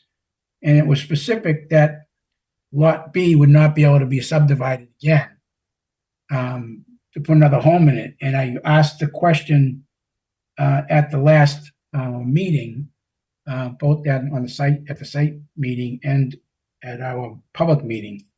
And I don't know if I understand the answer to that, because I think it was said that the zoning board said it was okay to do this. And whereas we have a plan, so the zoning board said you can't do this. I mean, this was not to be subdivided again. And I'm not so sure that if by chance the zoning board said okay to this, that they're going against what was stated before and put as a vote that it would not be subdivided. And I'm not sure that the current zoning board are even the same people, whether they even know about the other. The John- current zoning board are totally different than a zoning board that ruled that they could not subdivide. And there Yeah, was a letter we received from Mr. Gilbert, who's on the current ZBA, stating that, he was unaware of the previous decision. And he was in concurrence that it should not be subdivided. Right, I come to the simple question is, why are we even here then tonight? I need to have that clarified. The variances that we were provided, there were some 3 variances over a decade. And one of the variances that we were provided allowed for a lot being 5,000 square feet. That was a parcel of land, 2 parcels of land that were adjacent to the lot that we're speaking of tonight. The lot we're speaking of tonight is 10,000 square feet. That was approved by a variance. The zoning requirement is 15,000 square feet. They allowed us to sell what was Ms. Cook's mom's house, being on 5,000 square feet.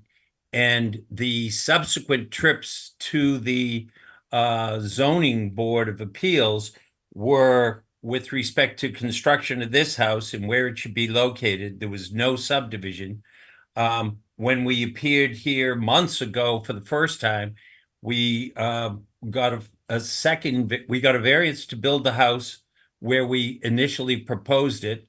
The board suggested after a site visit that the house ought to move forward toward the street and away from the wetlands, and that was complied with by going to the Board of Appeals and asking for further dimensional relief, no subdivision.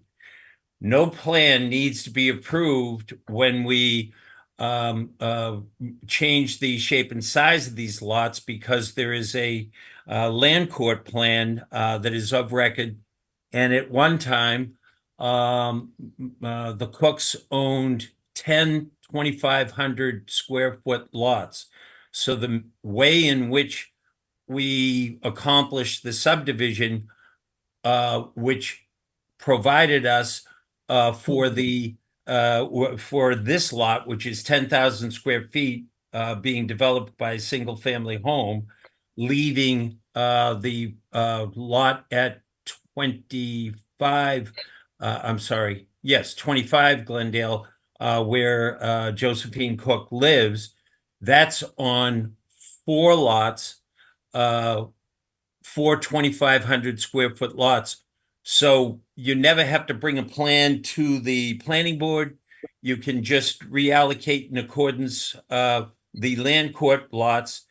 So Josephine's mom's house went out on 2 2,500 square foot lots because one of the older variances allowed for that house to be on 5,000 square feet, created this 10,000 square feet, in which if we are given an order of conditions, we will record a deed with it, which will be 4 2,500 square foot lots deeded into a trust, which will be the Cook Family Trust, which will be 10,000 square feet.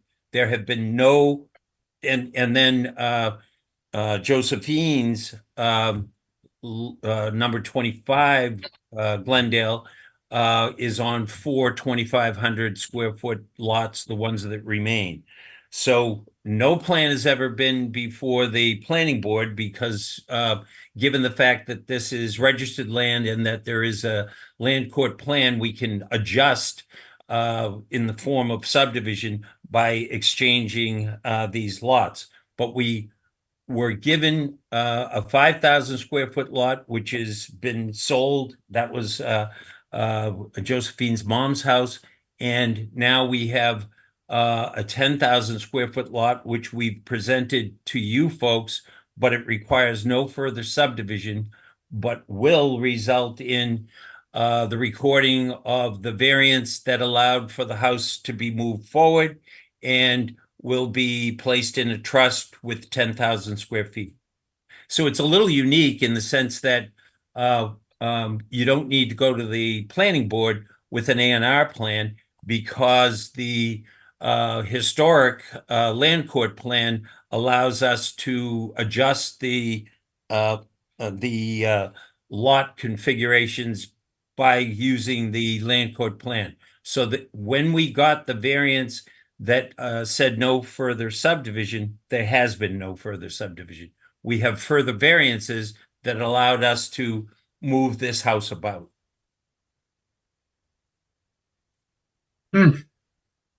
But if this project moved forward, that lot that is shown with newly delineated, that's going to be recorded. Is that going to be recorded at the registry as a separate lot that can be sold to anybody? No. What I had said was we would, if given the order of conditions, because of the relative, let's use the word inconvenience of dealing with the registered land division in the land court, we would try to do everything at once. We would put the deed of 4 2,500 square foot lots into the trust, the order of conditions, and the variance that allows us to do that would all be on record. The variance that we were granted earlier that has the provision no further subdivision, that allowed this 10,000 square foot lot. So I would record that variance. Through the chair, if you guys actually read the writing on that variance that he's talking about, this is all semantics, no further subdivision. They are subdividing it. It is what it is. Susan Antonellis, the city assessor, pulled that up.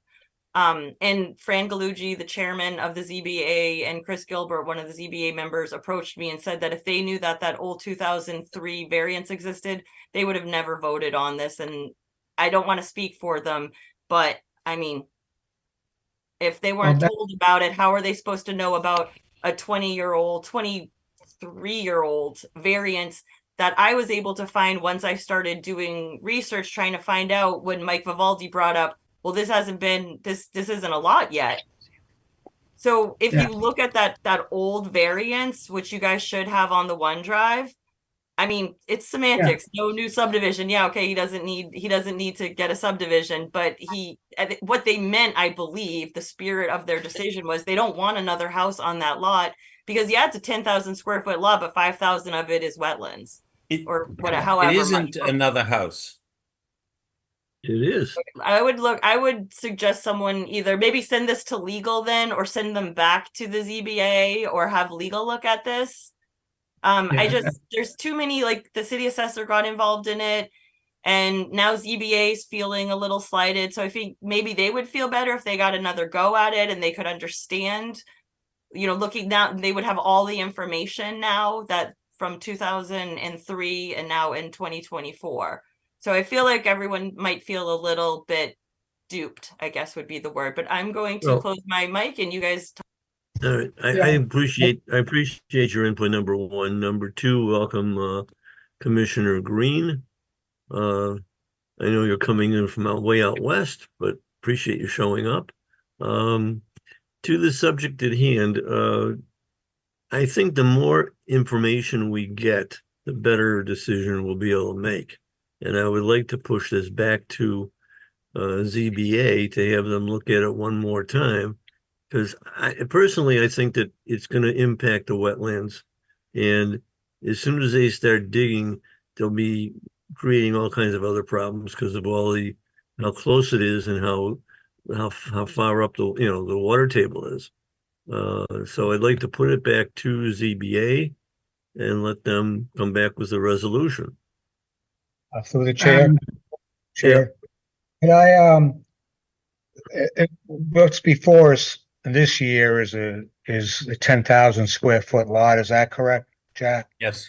Was that 10,000 square foot lot part of the variance that was granted in 2003? It Is it was, the same, yes, is that, it's the same land, yes, which in 2003, there'd be no further subdivision. that's correct. So, okay, if you want to continue with this, but it just seems to be pretty clear But I'm that not you are subdividing it. subdividing No, out of 2003 properties that were told that you couldn't further subdivide them. but the variance that was granted at that time provided for this 10,000 square foot lot. It was So no, no, and I have not changed it since. It was 5,000 and 20,000 square feet. There were two, A and B. Yeah, And so the 5,000, you're saying that it had a 10,000 as well. So that'd be three lots.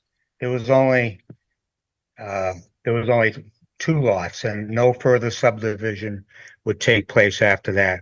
It's part of your Right. variance. That's how I interpret it. I think through the chair, I think what's important is there's a reason for that, and I think the reason for that is because there was so much wetland on that half of the 20,000 foot lot that they didn't want to introduce another home that would create greater impact to the resource area. And by allowing a house to be built here, it's putting extreme restrictions on to be able to put a home in there and still maintain all the things we want to maintain in terms of protecting the resource area. And by dividing that in half and trying to put a house there, the owner is creating their own hardship. And that's called segmentation. You can't do that. You're creating your own hardship, and it's hard. So that puts us in a position where how do you put a house there and provide all the safety for the resource area that even DEP had weighed in on this, that they thought that this was an area that should not be built on. And that's how I interpret the 20,000 foot remaining piece. It was the intent was not to allow another home to be built beside that because of the impacts to the resource area. So that's really my problem is. okay, so your recommendation would be to go to city solicitor for an opinion, or to the ZBA for discussion? Well, I think Where do you suggest we resolve the issue? Because I think what happens is, if this is, I'll use the word legal lot, if that 10,000 square foot is called it a legal lot, and then we say you can't put a house on it, well, that's depriving somebody their constitutional rights to build on their property, and that constitutes a land taking, and then we would own it. We'd have to buy the property. And I don't think the city wants to do that, and we certainly don't want to get involved in that. But that's kind of where I'm kind of hanging here, because the restrictions that we would propose on that may be more stringent than I didn't know about this condition before. Okay, in all fairness, when this came before us, I envisioned this as, I'll use the word legal lot. And on that premise, the person has a right to build on their property if they can. So we're trying to bend over backwards and provide the opportunity. But in fact, if that's not the case and the intent was not to build in that lot, then the hardship is being created by the property owner, and we don't have to address that. And then maybe there'd be, if that is the case, then we have to decide how we want this property to, whether we want a house to be built on it or not be built on it, or what other restrictions do we want to create so that we can ensure that, this area doesn't get flooded anymore, that we provided everything we think we can. And that's kind of where I am. It's So I would suggest we continue this matter and that I go over to City Hall, meet with ZBA is going to meet Monday night. And maybe I begin a discussion with the ZBA about these issues and whether or not I have violated, et cetera, et cetera. And we'll get the city solicitor involved in that as well. And through the chair, ultimately, when all is said and done, it's before the Conservation Commission to determine the impact of the flooding and the wetlands in that area. Yep. The area is suspect to flooding. There's no question. And the particular pond behind the land, behind the house, is not maintained by anybody, and it's overgrown. So the potential of water leaving the pond and coming overland is enhanced if you put a house in the way. It's not going to get better. And I know we went through all the things that we wanted with a porous driveway and detention basins and things under the driveway. The land floods, and it can in a second, depending upon the condition of culverts and the maintenance. Through the chair. Yeah. Oh, go ahead. Michael was before me. Go ahead. No, go ahead. Go ahead, Bruce. Through the chair, I'm kind of confused here. We asked Jack on the last meeting to get that to do A, B, C, and D to do that. And if he did all that, we were going to, I'm assuming we asked him to do that because we needed him to do that and meet certain conditions so we could issue him an NOI. I'm assuming it was an NOI. I don't see what the discussion is here. I understand everything that's been going on. I don't even know why we're discussing this. If it's not a legal lot, then case closed. If it is a legal lot, and Jack's got to come back to us and say, well, someone's going to tell us it's an illegal lot. I believe Lucia found the right thing, but I'm not a lawyer and I don't know. And I don't even know why we're discussing this. If it's not a legal lot, then why are we even entertaining it? If it wasn't not supposed to be subdivided anymore, it's out of our hands. We don't even need to talk about it. Am I wrong? No, I think that's what I think right. that's what I opened up, and when we started talking with that is like, should we be here tonight? If it's a legal lot, we got a project. That's how I look at it, Okay, I just want to make sure. I kind of want to say, that's where we're at. It's not a legal lot. If it's legal lot, let's discuss it some more and let's get it going. Let's make sure that meets everything we can do to make sure to mitigate whatever we can mitigate. But other than that, until Jack comes back to us and says it is a legal lot or it isn't a legal lot, then why are we even discussing it? Well, I'm not going to come back and tell you that. I'm going to come back with more documentation than right. I my understand. suggestion. I understand. Yep.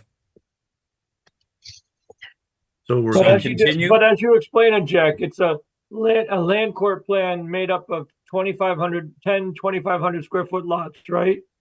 And Yes, two of which are gone and 8 of which remain. And then I gather from your knowledge and what I'm gathering from you, I'm not an expert, but you're saying that because it's land court plans, property owners who own the properties, those land court 2,500 square foot lots can rearrange them to be in the manner which is beneficial for them because they own all of them. Is that correct? No, not exactly.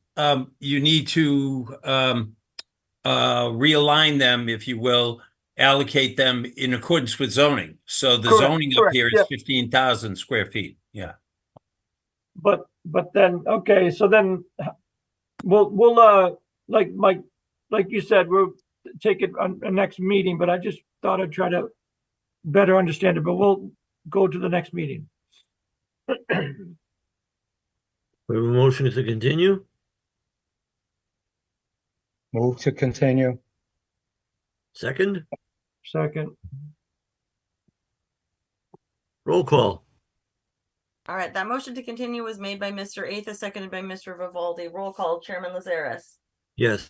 Vice Chairman Rizzo, Yes, Secretary Vivaldi, yes, Commissioner Athas, Yes. Commissioner Comack, Yes. and Commissioner Green.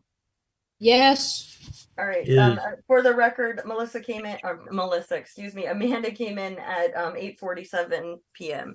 Right. So is Jack going to ZBA then? Is that what we're gonna get something in writing from ZBA saying that they either want a new variance or they weren't aware, or what is I'm going what to is go to the Jack's marching ZBA order? and see what they'll give me and confer with the city solicitor as well. All right, will Okay. you be able to come back to Lucia by March 27 with documentation for the May meeting, April. Yes, I hope, yes. or April meeting, I guess. Because the meeting is April 10, so and we can continue it to May 8th if you want. I'll give you more time. No, I'll take April. All right. So we're continuing this until April 10, and documents have to be in to Lucia by March 27. Okay, Yes, Jack. thank you. very much. Did we have that motion? The motion so. to April Yes, 10th. and I think Stuart was just trying to be clear that the deadline is March 27th because all this week we've just been getting dribs and drabs of emails and memos and peer reviews, and they don't want the week and the week following into the meeting being like this because it's a 2-week deadline and how it's been for years. Correct, Stuart? Is that what you're trying to say? Correct. So That's March correct. 27th, if you don't get something to us by March 27th to review, it would most likely be getting continued, I would imagine. Okay. All right, I we still have a agree. lot of Thank stuff you. though on the agenda, so we do have to move on. All right. Moving on to item number 7. Continued public hearing on notice of intent submitted by Wetlands and Land Management, Inc.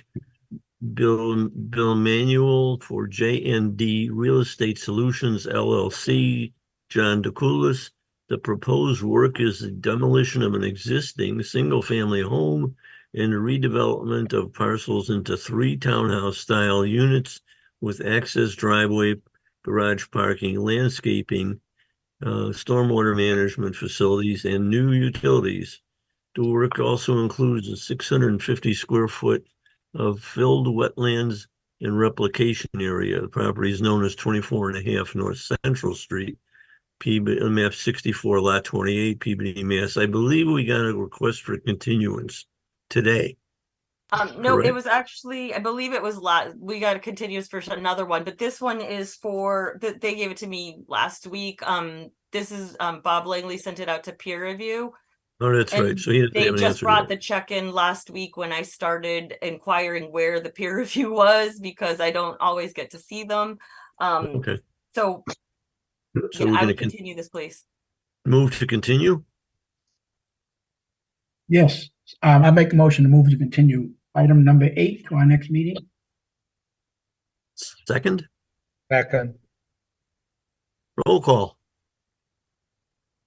Yes, that motion to continue for 24.5 North Central Street was made by Mr. Rizzo, seconded by Mr. Athas. Roll call, Chairman Lazares, Yes. Vice Chairman Rizzo, Yes, Secretary Vivaldi, Yes, Commissioner Athas, Yes. Commissioner Comack, Yes. and Commissioner Green. Yes. All right, so 24.5 North Central Street will be continued until the April hearing.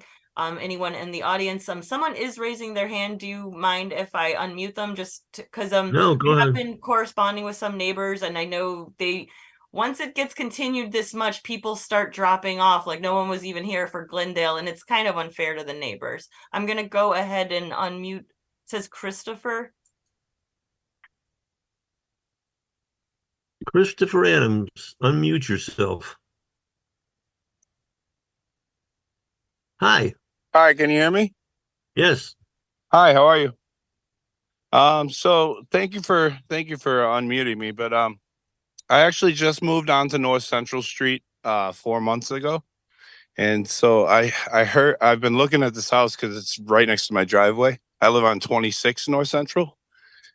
And it actually helped me get my realtor to raise the rate on the house that I just sold, because we looked at what this house sold for and we were laughing because it's completely eroded the entire property, and it's about a third of the size of the house that I just sold in Peabody.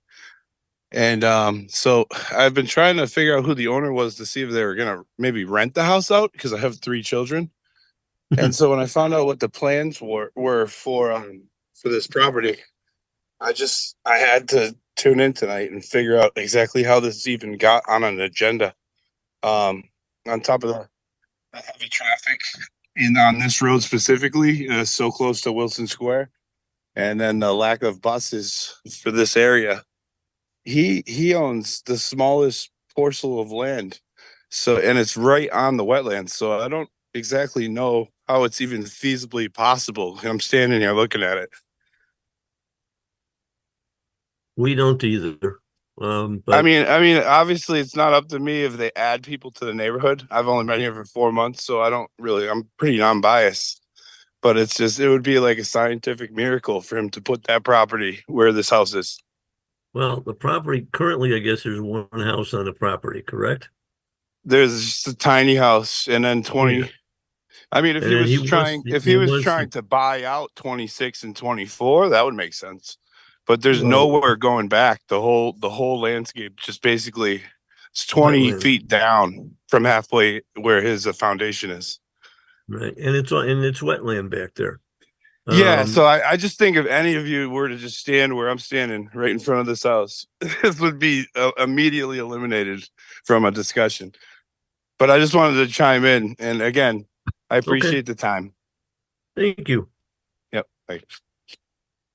Through the chair, there is another person with their hand raised, and out of fairness, we let Christopher No, speak. absolutely. So, Go ahead. I'm gonna unmute Kim, but we do have to be very careful because this has been continued. I just know that residents do stop coming in, and it's very frustrating for them when things are constantly continued. Kim Bates, unmute yourself and say hello. Hi, this is Kimberly Bates with my husband And Jim. We're at And 24. what's We're at your 20 oh, your I'm sorry. address?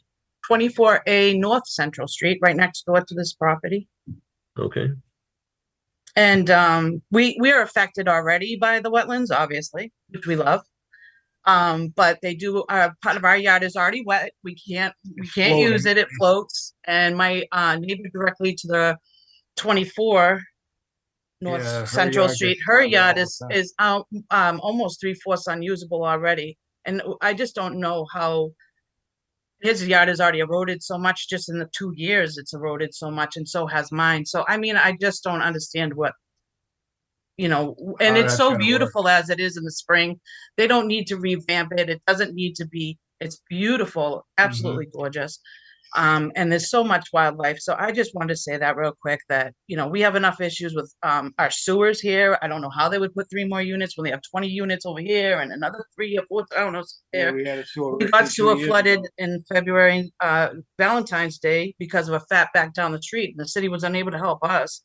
$50,000 in damage. We've had enough already, I think. And we just wanted to let you know that we're not exactly in favor of this. We're not in favor, and I feel bad for my neighbor who can barely use her yard as it is. So that's all I wanted to say, and we appreciate you giving us the time to speak. Thank you. Thank you. Through the chair. Go ahead. Thank you. Mrs. Bates. Appreciate that a lot. You.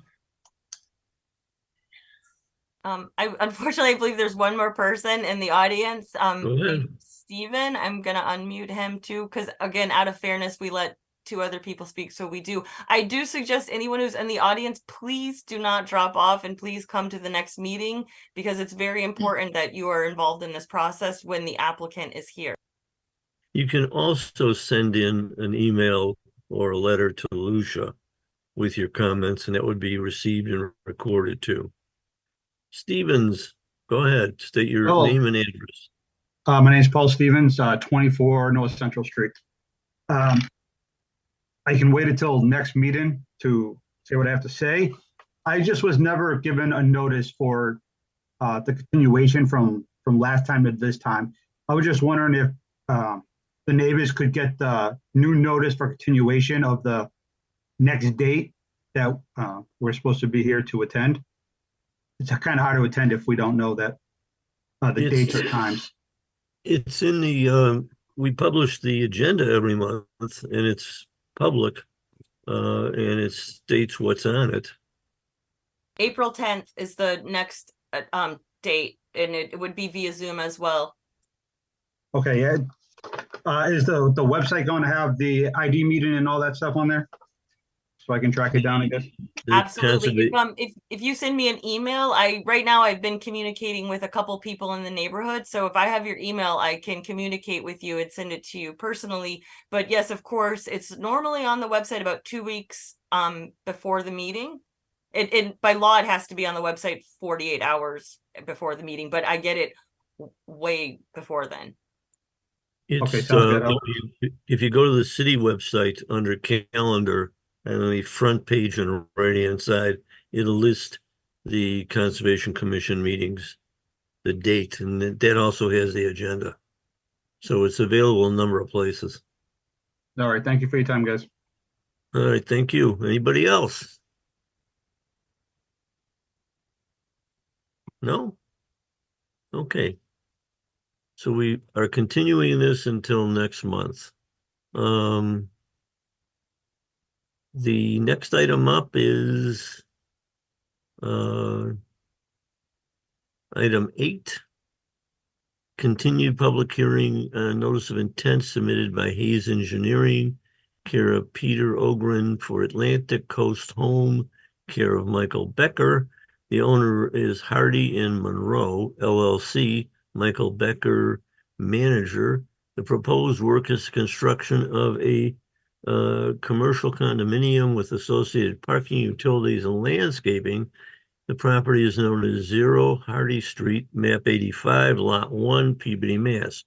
The applicant requested a continuance on March 7th, so I need a vote to continue this till next month. Do I hear a motion? Motion to continue. Second. Seconded. Roll All right, that call. motion was continued to April 10th, made by Amanda, seconded by Michael Rizzo. Roll call, Chairman Lazaris. Yes. Vice Chairman Rizzo. Yes. Secretary Vivaldi. Yes. Commissioner Athos. Yes. Commissioner Comack. Yes. And Commissioner Green. Yes. All right, so 0 Hardy Street has been continued to April 10th, 6-0.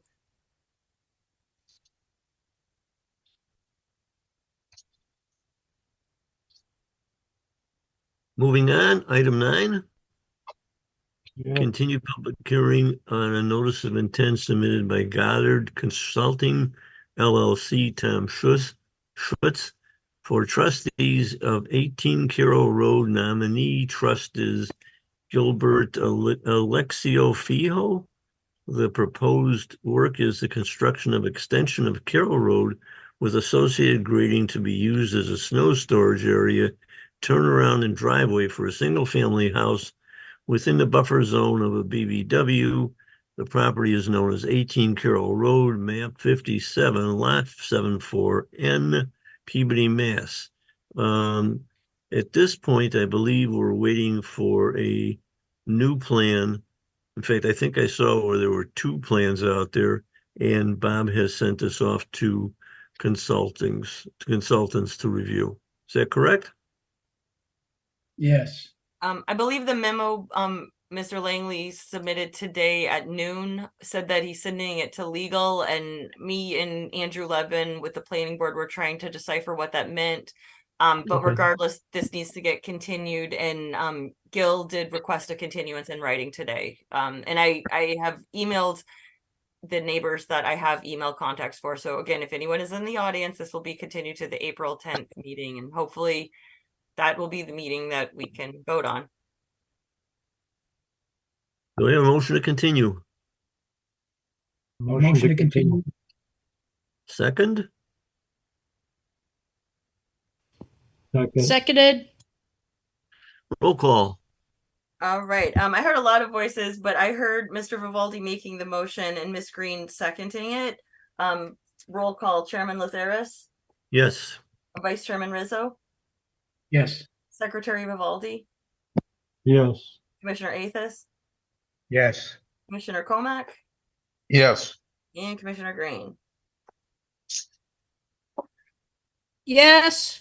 All right, so 18 Corral Road has been continued to April 10th if anyone is in the audience.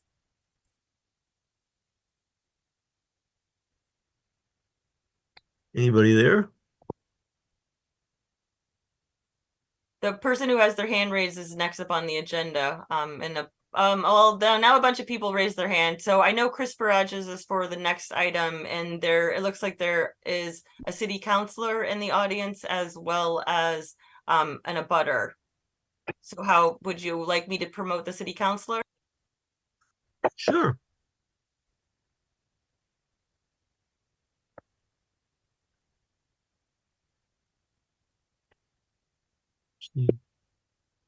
Hello, this is Michael Higgins. I live on 7 Catherine Drive in Peabody, Mass.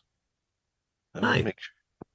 Thank you for allowing me to join in and speak. I'll be brief as I see this is going to be continued, but I just wanted to note that I saw that there is a memo and there will be a presentation to legal by Mr. Langley, and I also noted that it appears that many of the considerations that were discussed at the site visit, plus other issues that citizens have raised, appear to be addressed in the newest plan. I think we'll have more to say on April 10th when we see things solidified. But I just wanted to thank you for letting me speak, and I will say goodnight and allow the citizens to speak. Thank you. Thank you. Anybody else? I did see Diane Dyer. I don't know, Diane, if you still want to speak or if you just want to wait till April or submit something in writing. If you want to speak, raise your hand, please.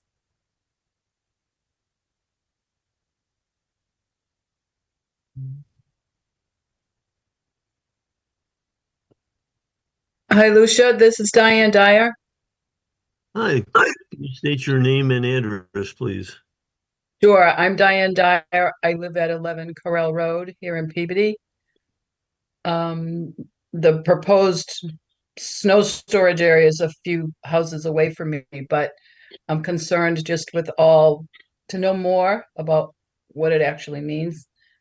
It hasn't really been clearly defined to me what it meant, so I'm glad we're going to find out more, get it reviewed from all angles, and it's been continued to April 10th, and that's fine. And you wrote a letter, correct, to Lucia? I just had emailed a couple times with Lucia, and Right. I forwarded to her a memo that another neighbor sent off to Mike Higgins and to the mayor about Okay. what are we putting up with here. So we're anxious to hear more. As are we. Okay. See you next month. Thanks Anybody a lot. else? Thank you. Yep. Anybody else?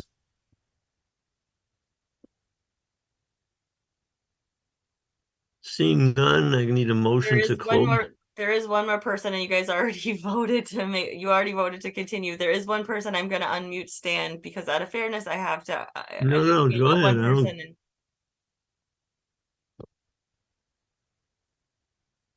Stan, Annie? welcome. Yes. Hi. So I just wanted to follow up. Basically, I've submitted a letter, a lot of detail. I'm going to want to hope to be able to review that. Most of it's based on the two plans so far, unless there are any new changes. But one point I wanted to make was the site visit was at a situation where we had a lot of snow cover, and I don't feel that we had an adequate review of the area considering, the snow cover and the types of things that are put in the plan. So I want that to hopefully be something that the commissioners keep in mind, particularly those who are present. And I think at the moment, that's all I need to say. I'll be reviewing and hopefully speaking thoroughly on all the detail that I've submitted in a previous letter. Thank you. Thank you. Anybody else out there? Through the chair for a second. Go ahead. Stuart, I was away when that site visit occurred. That's private property, but no one lives there, correct? It's just the foundation. The Correct. foundation's there. The foundation is there. The issue is the foundation's there. If you continue down Carroll Road, to the right of a proposed driveway into the foundation, that's considered conservation land. No, I'm And sorry. I'm just asking. I guess my question is there a problem with me just going up there and taking a look at the site? No, absolutely not. In fact, I was not there either, and I'll probably swing by this week to take a look at it. I think it's accessible. But my issue or my concern is trying to get that land conveyed to the city for the conservation portion. That's, it's because that's part of our domain. I don't want to see snow dumped in there either, so, but those are my We opinion. continued this. We continued it, so let's move on. Bruce, if you give me a call, I'll go with you. Okay. Go up there. Okay. Yeah, I'd like to do that. Okay. All right. Moving on. I believe 10. Number 8. 10. 10. I'm okay. 10. Thank you. Continue public hearing on notice of intent submitted by Williams and Sparagus, Thorson Ackerley for Ray Fleet. Proposed work is the construction of a commercial building, driveways, parking, landscaping, utilities, stormwater, parking, public walking trail with canoe launch, and riverfront area restoration. Property is known as 60 Pulaski Street. They didn't request a continuance, did they? Oh, it was continued pending an engineering memo is what I have on my notes. Is that correct? That's correct, Mr. Chairman. For the record, Chris Sparagus, civil engineer from the Engineering and Survey Office of Williams and Sparagus. How are you? Good. How are you? Good, thank you.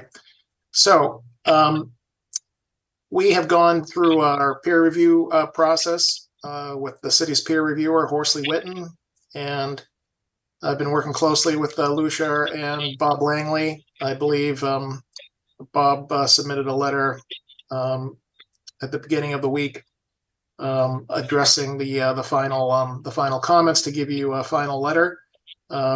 But I'll ask you, Mr. Chairman and members, would you like me to run through the plan and give you a presentation? Sure. Okay, so I'll share my. It'll help clarify a bunch of questions. Absolutely. So I'll share my screen if that's okay. Oh, look at that. All right. So what I've done is I've colored up the plan that has the most information on it, and I'll zoom in a little bit. We are located at 60 Pulaski Street. So we are tucked away in the northeast section of Peabody, right near the Danvers Peabody town line. You can see the city boundary / town boundary here. Pulaski Street is at the bottom of the sheet, and north is to the upper right in that direction. This property has an address of 60 Pulaski Street, and it's about 6.7 acres, and it's plus or minus because some of our property boundary is along the Waters River, and so the Waters River is out in this area here. You may recall that we came before you a couple of years ago now, where the commission reviewed and issued an ORAD approving the limits of the wetland resources on the property. We have a tidal river in the Waters River. We have a wetland line along the tidal marsh area. And we also have some land subject to coastal storm flowage up to elevation 10, and then the buffer zones that are associated with those things. At that time, we talked a lot about the existing conditions on the site, and this property has a lot of history. It's a really cool property, and I really enjoyed diving into it. And the history goes back to the 1800s. It's been used as an industrial for industrial purposes, dating back to the mid 1800s as a food processing location, as a rendering works, and then later in the early 1900s, mid 1900s, 1940 to 1980, it was used as a tannery. And the building on the property dates way back, and we were able to work together with the Historical Society and uncovered a really nice print of the building back at that time, and it showed a tall ship on the water sitting right at a dock on the connected to the building. So it was a water dependent use at the time, and for that reason we have a whole section in the notice of intent that describes this as a historic mill complex. In addition to that, as we go forward in time to the late, say 1989 or so, from 1989 to about 1998, the property and the building were vacant until March of 98, when there was a big fire that destroyed what was left of the building. And in the report that we submitted, this property also has an activity use limitation because of the uses that involved the tanning process. The EPA got involved in a cleanup and went through a phase 1, a phase 2, a cleanup where they removed lots of contaminated materials that were on the site that were associated with the tanneries. And then finally, they were able to bring it far enough along to put an activity use limitation. And the mission, of course, is to try to redevelop properties like this. And so that's what Mr. Felitti is doing and did by purchasing this property. So having been out there several times, I know that it looks like the backside of the moon out there. It's kind of an open field with a fringe of some trees and shrubs and some saplings. There's not a lot of topsoil, hardly any, across most of the property, and there's concrete and bricks and things of this nature strewn throughout the property. Even some of those smaller trees are growing in and out of old pieces of concrete. It's a mangled mess, and we have a big section in our notice of intent that describes this as it's classic. It's the definition of a degraded riverfront area. So we have the historic mill complex, for which there would be no need to comply with the with 1058, the riverfront area standards. But even though that's the case, and we believe that very strongly based on the evidence that we've submitted, we are committed to restoring the riverfront area, and I'll go into that in a little bit more detail. And we're doing a really neat thing with a public access trail with over 144 trees, new trees and shrubs along a walking path to a canoe launch. And I'll go into that in a little bit. But our proposal is to build a commercial building. One of the things the city did recently is rezoned and created an overlay district that includes this property. So this is part of the mill overlay district. So we are zoned light industrial, and we have that overlay district. So it allows a lot of flexibility with the proposed uses. but our client would like to redevelop the property by building this a commercial industrial building that is this rectangular shape here, about 41,280 square feet, where the back portion of the building would be used as an industrial use. And then we've identified storefronts across the front of the building, which the Mill Overlay District allows various uses. Each one of these squares that you see here measures about 3,000 square feet. So we'll see, who comes to fill these spaces. The industrial use and these storefronts here would be supported by a parking field along the front of the property and along the side. And then as you come along the back of the property, the grade would drop down a little bit by about 4 feet, where we have a loading dock area set up to support the industrial use. And then, of course, along with the proposed development is a fully functioning, compliant stormwater management system that complies with DEP stormwater management regulations. We are collecting water in our parking areas and across the roof, and those are being directed through a series of catch basins and drain manholes to one of several stormwater management areas. We have a couple of rain gardens, a small one that's out front here, and then we have a larger rain garden off the back. So those are our LID components. And then we are collecting the entire roof and infiltrating it underneath the parking lot in some underground stormwater management chambers. And then the two parking areas, the one out front and the one on the side here, will also be collected and then infiltrated into one of two underground stormwater management areas. The overflows from those stormwater management areas would come out to one of several level spreaders here, and then we have a simple overflow, a gentle overflow over the rain garden in the back here. The proposed walking path that I mentioned before is a 700-foot long path that would start out at Pulaski Street. Along the north side of the property, you would come in this fashion here, and then come down a path that's 5 feet wide along the restored riverfront area out to the back around the rain garden, and then out to an area where we'd like to create a canoe launch location that would allow folks to come out to and set a canoe into the Waters River. I'm going to just switch over for a minute to our site plan set to show you the landscaping plan that shows the riverfront area, the restoration area. Did that flip over to the other plan? Do you see another plan on the screen? Yeah, the site plan. Is it the color plan or black and white?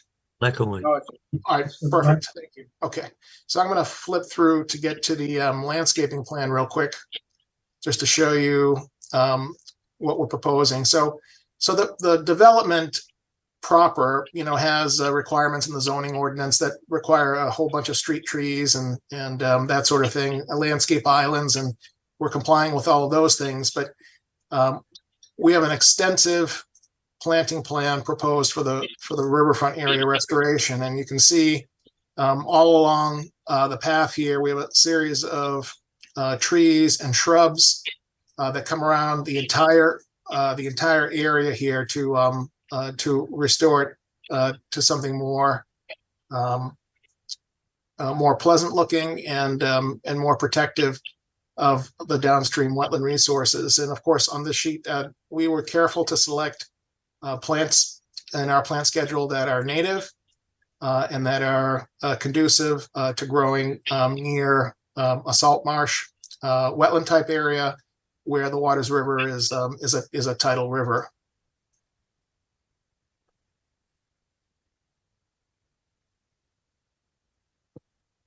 So all of the work within the riverfront area that we've shown is in previously degraded riverfront area. We identified the limit of the wetland, which is this green line, and the area above the wetland. And it's very consistent when you walk out here. All of the area, we believe, above the wetland line is is degraded. And so we are working in previously degraded riverfront area for this project. I talked about the stormwater management areas. The only other, trying to think here. So that's the riverfront area, and then the land subject to coastal storm flowage, which is to elevation 10. In the existing condition, elevation 10 follows the outside of the project near the wetland line, and then today elevation 10 does come into the property here like this before coming back out. And so there is some filling of land subject to coastal storm flowage, but there are no performance standards today for replicating or providing compensatory flood storage for land subject to coastal storm flowage. Because the Waters River is tidal, the special flood hazard area is considered a coastal wetland resource, but oftentimes the land subject to coastal storm flowage is associated with an area where you have other coastal wetland resources like coastal bank and areas that are subject to coastal wave action. And you may have heard that the DP is working on revising their regulations. And specifically, they're going to add some performance standards somewhere down the road for doing work within land subject to coastal storm flowage. But even those regulations that don't exist today, the ones that they're proposing, have to do with areas that are subject to wave action. And the flood insurance rate maps that FEMA has, we don't have any of those areas that are subject to wave action here. So we are filling a portion of the land subject to coastal storm flowage, but there have been multiple court cases over the years that have found that a project like this that does fill a portion of the land subject to coastal storm flowage is insignificant in comparison to the basin of the ocean, because it's the ocean that is causing this flooding event. So no matter what we do on this property, we're not going to stop what the ocean is going to do. And so for that reason, there is no performance standard for compensating this coastal wetland resource area like you would if it was a bordering land subject to flooding. And I'm going to be presenting another project in a couple of meetings from now that we have one of those situations, but this is not one of those situations. So, Mr. Chairman, that's the end of my formal presentation, but I'm here and happy to answer any questions you might have. Thank you. Thank you. Anybody on the board have any questions? Yeah, through the chair, here's my question. What you just presented to us, was that I'm going to say the revision or the updated plan based on a peer review? Yes. I'm good with it then. Thank you. Through the chair. Go ahead. Hi, Chris. Hi, how are you? Good. Are you the same guy who did 0 Pearl Street? Yes, I remember you, Miss Green. Okay. We'll just leave that there. Anyway, does your client ever entertain the idea of a indoor kayak storage, feed storage? You can get like 800,000 bucks a storage rack a year. Are you suggesting if he's considered having a canoe storage rack on the property that people could use? You mean? Yeah, there's one. I was just curious if you ever thought about it, because they're in like high demand in the area, and you can get like $1,000 a rack a year and stuff like that. And and conservation commissioners can be free. Yep. So we haven't drilled down to consider having a canoe storage area like that. But if the commission thought that was really important to place somewhere near the end here, and you wanted to include it, in your order of conditions, I'm sure Mr. Filiti, would agree to put one in. Thank you. Anybody else? No, I just want to say that I think this is a good project. This is a nice way to enhance the only contact that we have to the ocean, and I think that it helps to beautify this area. Well, Been a long time. certainly is. Been a It long time. certainly I was is hoping better that, than, huh? been a I'm long sorry. time. I've been hoping that something like this could happen for this area, and so I'm pleased to see this type of a development. This is a huge improvement over the 21E you started with. So I appreciate the scope and the creativity to this.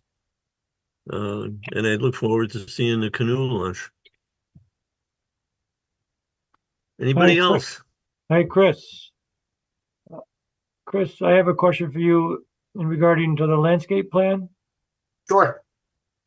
Just, I just want to kind of, I'm gonna like to go through it myself, but how much are you proposing that's non-native, or is everything native? So the instructions I gave to the other professional engineer that helped me prepare this plan set was we only selected native plant species, and it's been a while, but I believe I also went through it before we issued it to make sure that they were all native. Okay, so not introducing any non-native species. All right, that's good. I'd like to take a second view of it as well, but I appreciate that, Chris. Thank you very much. Anybody else?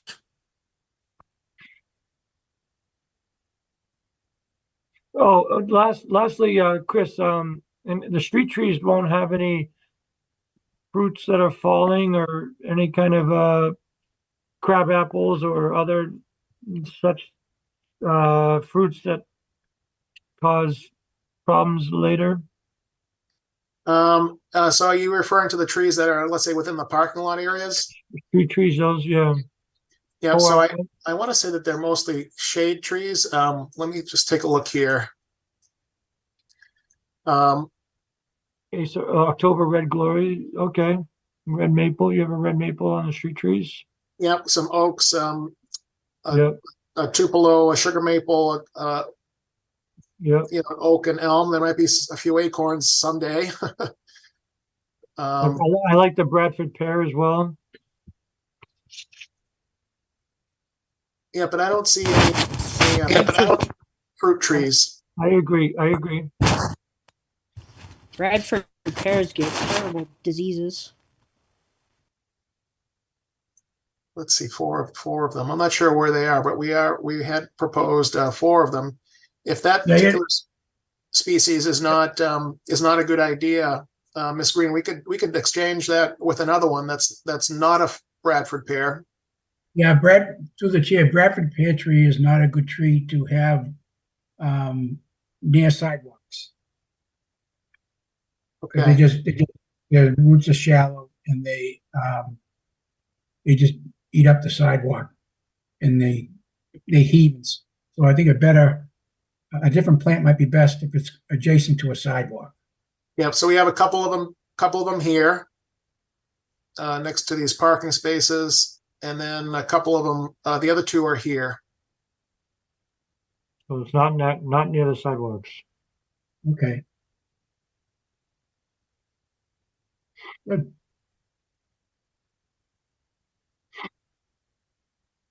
All right, the only other notes I have is there a snow storage plan? Yes, our layout plan identifies.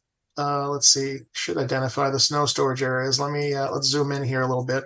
We'll start over here in the on the north side, and if you were to take a look at the layout plan, which is by the way, it's sheet 10 of 17. It's these clouded areas that are shaded.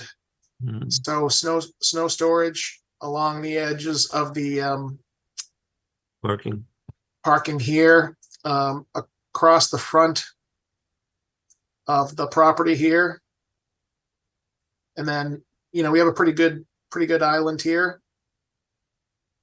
And a couple of smaller ones here. And then, we will have to push some snow, along the edge of the parking here. And we have a couple more areas here. And that's pretty much it. It's just edge of the parking back here. So no snow storage areas below the parking areas, or at the lower level where the except for out here. The one thing I didn't mention, by the way, is we kept all of our activity more than 25 feet from the wetland, by the way. So Thank you very much.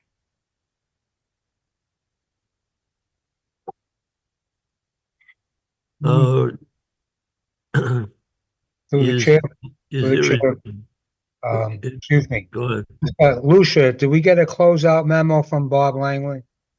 No. We did. I believe it came in yesterday, and it looked like it's just the conditions that the third party peer review wrote, and all on one page. Okay. I So think. are they Yep, incorporated? there we go. Yep, came in yesterday. Which nobody had a chance to read. Yeah. Did the applicant look at this, see this? yes, we got the letter dated March 11th from Mr. Langley. I don't know if you can see it on the screen here, but I've got it here. Bob just explained that Horsley Witten reviewed the plans, and he stated that all comments were addressed by the applicant. And then he had some recommended conditions, including making sure that we're sweeping the access drive and roadway daily at the end of each workday.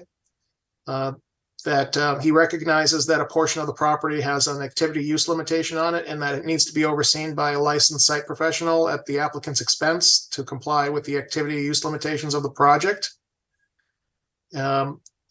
He asked us to make sure that the city engineering department inspects the infiltration systems under the parking lots before they're installed and buried. That the drainage utilities that are run outside the building have to also be inspected by the engineering department. He acknowledged that we had submitted a construction pollution prevention plan and sediment control plan in our stormwater report in accordance with DEP's requirements. But he states he'd like to see a condition that the contractor submit a stormwater pollution prevention plan, which is that federal permit, at least 14 days prior to land disturbance. He asked that the stormwater operation maintenance plan be submitted to the city engineer and Concom prior to the receipt of an occupancy permit. That O&M plan should be accompanied by an estimated budget for what it's going to take to operate and maintain these stormwater management areas that I described. He wants to see an illicit discharge compliance statement, which I think we've already done, but that's okay. That's not a problem. And then he asked us to provide an as-built that confirms that all the stormwater practices have been constructed as approved before an occupancy permit can be issued. Those are the conditions that he recommended. Thank you. Thank you. So just one last comment about the snow storage. Do you believe that you can, the property will be able to manage, like I say, a 12-inch snow event on its property without having to put snow in the wetlands? So the answer is we're not going to put it in the wetlands, but I don't think we could handle a storm event like that. So we're going to have to take, in some of those larger storm events, it'll have to be taken off site. Okay, so you don't mind if we put a condition that would say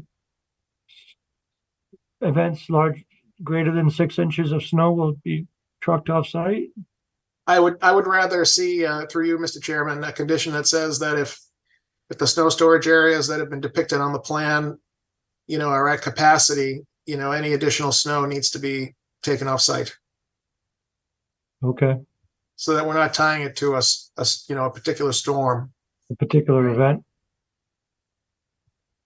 So it's more at the judgment of the property managers then. if you want to Well, include some language like that, that's certainly acceptable. They're gonna have to really work hard to get anywhere near the wetland out here, by the way. Okay. The parking lot is pretty, it's up high and it's pretty far away from the from the wetland area. I mean, they'll know when they cannot add any more snow to the snow storage areas and let cars park. I mean, if it fills up the parking lot, you got to move it. So, I didn't read Bob's memo, but it sounded pretty comprehensive. So if we Yes. accept that, the only other one was are there any erosion details on a walking path or signs along the walking path? So we haven't proposed a sign, but I know Lucia recommended a sign to provide some information for residents and to protect the property owner. And in speaking with Lucia about that, as we were developing the plan, we're open to putting up a sign like that. She sent me an example of one, but I did not show one on the plans. Okay, but we can get it to the plan. When we do the as-built, as you said, that should all show up, huh?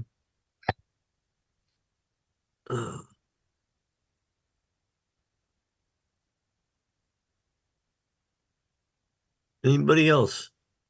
Nope. I just have one more thing to say about the Bradford pear, because he did say he would take them out if they are actually getting a lot of diseases in this area. I mean, I graduated from horticulture college in 1994, and back then they were considered overplanted. I just had some customers take out a whole slew of them because they were so diseased and everything, and there's really no cure beyond spraying the hell out of them, and that might not even work. And then they also are banned in Ohio, and they're going to be banned in Southern California, neither of which I know is not near Massachusetts, but they are known as an invasive species in those two states, and they are choking out native plants. So I mean, you don't have to, but it would just be a suggestion to pick something else. Yeah, Mr. Chairman, through you, if it's okay with the commission, I'll just delete the Bradford pear and then add 4 additional plantings of some of the other species that we've already specified, if that's okay. Sounds good. Thank you, Amanda. Welcome.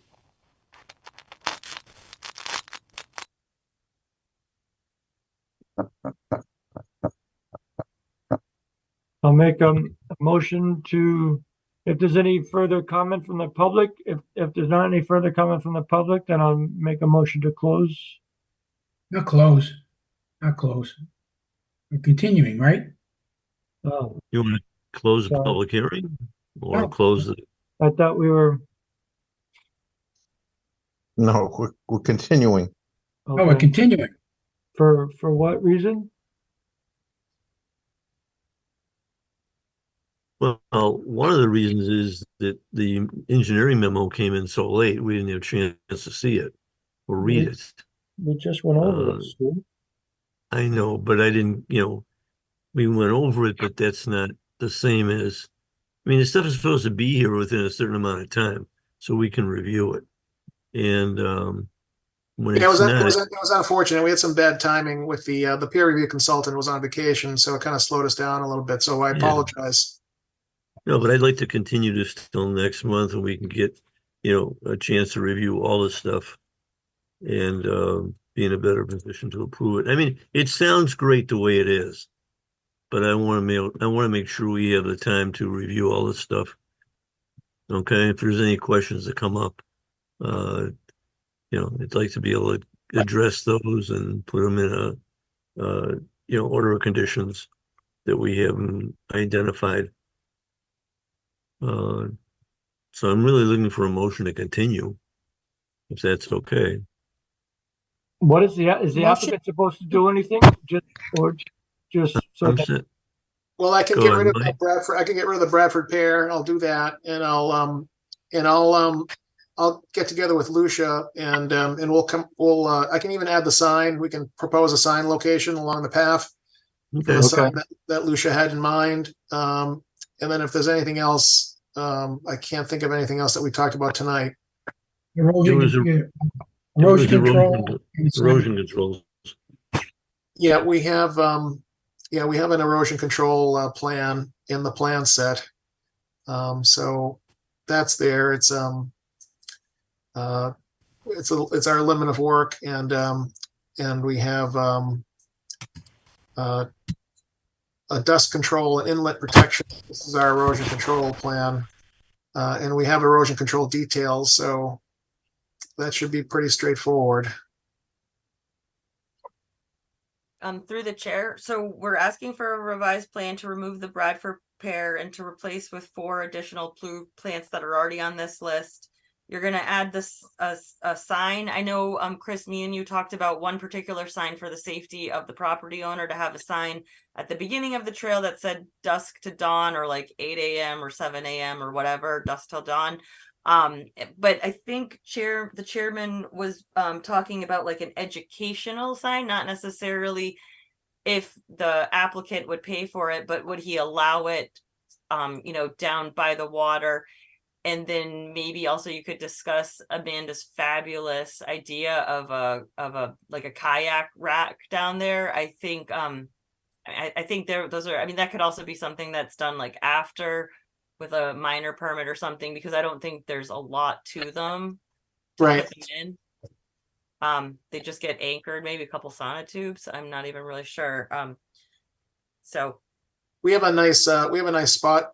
We can right next to the stairs that go down here. There's a couple of nice spots for racks on either side of this staircase. So I think we have a nice spot that we can secure it to. question, I don't mean to be who's going to maintain the dock? Is it the applicant going to build it and the city going to maintain it, or how's it going to work? So we're trying to keep it maintenance free as to the best of our ability. It's a very solid surface. I'll leave that up to the commission. We can talk about it some more, and if it's we can even. I think the owner, Mr. Filiti, would agree to maintain it going forward. I think we can include that as a condition of approval, if that's okay with you, Mr. Chair. Yeah, that's fine. I think it should be some sort of maintenance budget established, so we know it will be done. I mean, I don't know what the materials are to make a dock, but it should be something that can take the winters and the summers and not rust out and fall apart. Chris, would it ever be an operation and maintenance plan, or is that only for stormwater? Yeah, that would probably be just, we have a stormwater O&M. There are a couple of things that I want to bring to the commission's attention, though, with regard to the rack that Jack Kelty brought to my attention. There is a potential liability issue with the rack, and I think that something like that would have to be. I think Mr. Filiti would be happy to donate money to the city to set something like that up, but he wouldn't. I don't think he can take on that responsibility for liability reasons. But we're happy to donate money towards that effort, for the city to set something like that up at that, somewhere down there. But so the rack is one thing, and then the dock is another something else, right? We're two So different. this is a simple, they're concrete panels that are connected with chains, and you lay it down on the ground. It's enough for someone to walk it on a sloped area on these concrete decks, and it's enough room for someone to stand and have a canoe laying on this pad next to them, so that they have an opportunity to stand and have a canoe on this pad, this concrete thing that's connected with small chains in between these deck panels, and it's sort of just a stable surface where somebody can walk to the water.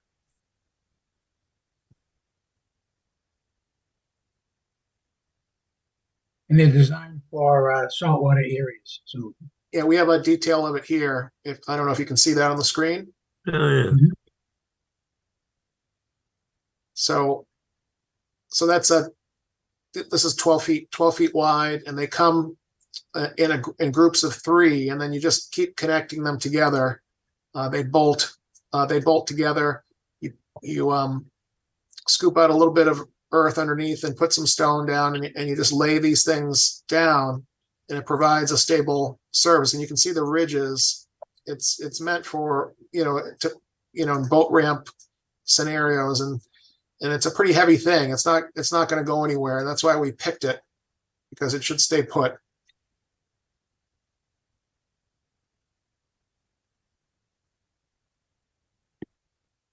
yeah, So are we continuing the item? Yes. I move to continue. You should. Meeting. I second it. Roll call. That motion to continue was made by Mr. Athas, seconded by Mr. Vivaldi. Roll call. Chairman Lazares. Yes. Vice Chairman Rizzo. yes, Secretary Vivaldi. Yes. Commissioner Athas. Yes. Commissioner Comack. Yes. And Commissioner Green. Yes. All right, the item is continued 6-0 to the April 10th hearing. Thank you very much. Thank you. thank you, Chris. Next one is item 11. Continued public hearing on a notice of intent submitted by LEC Environmental Consultants, Inc. and Martin for 8 Centennial Drive owner, LLC, Kara Tishman Speyer Development, LLC, Rustum Kawasji.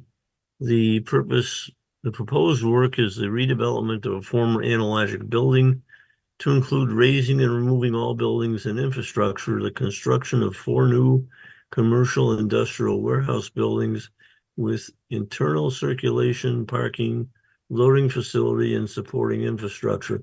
Portions of the project occur in a buffer zone to the BVW. No work is proposed in the riverfront. The property is known as 8 Centennial Drive, map 91, lot 6, Peabody, Mass.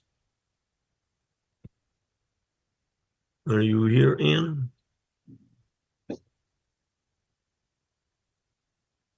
I am here. Hi. Hey, how you doing? Good. Hi, Ann. State your name and address.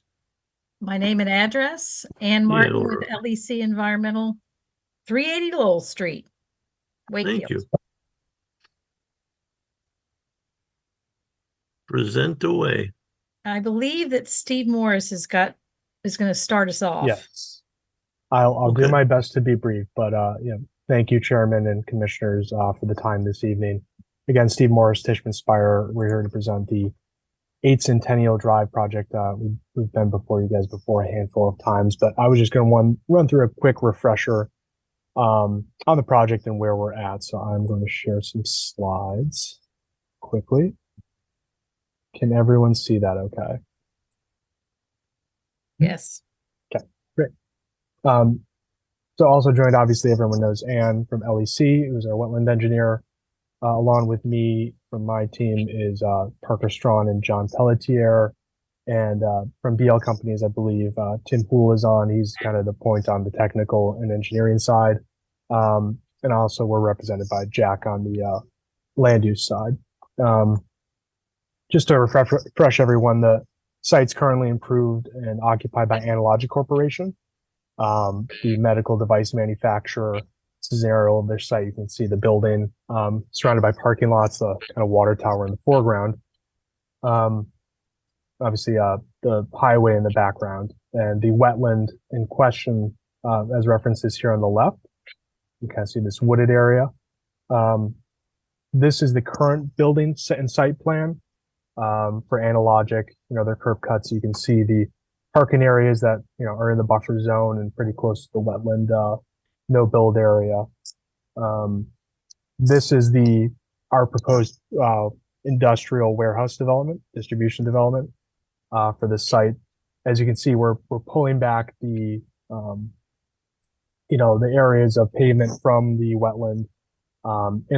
In the zone noted as yellow, there's no parking, it's just trailer storage. There's really not been material changes to this plan since I think it was last seen. I think there's some clarifying elements to the drawings that Tim and or Ann can add to. And I think that kind of just, is just a refresher in the plan and where we are in the process side.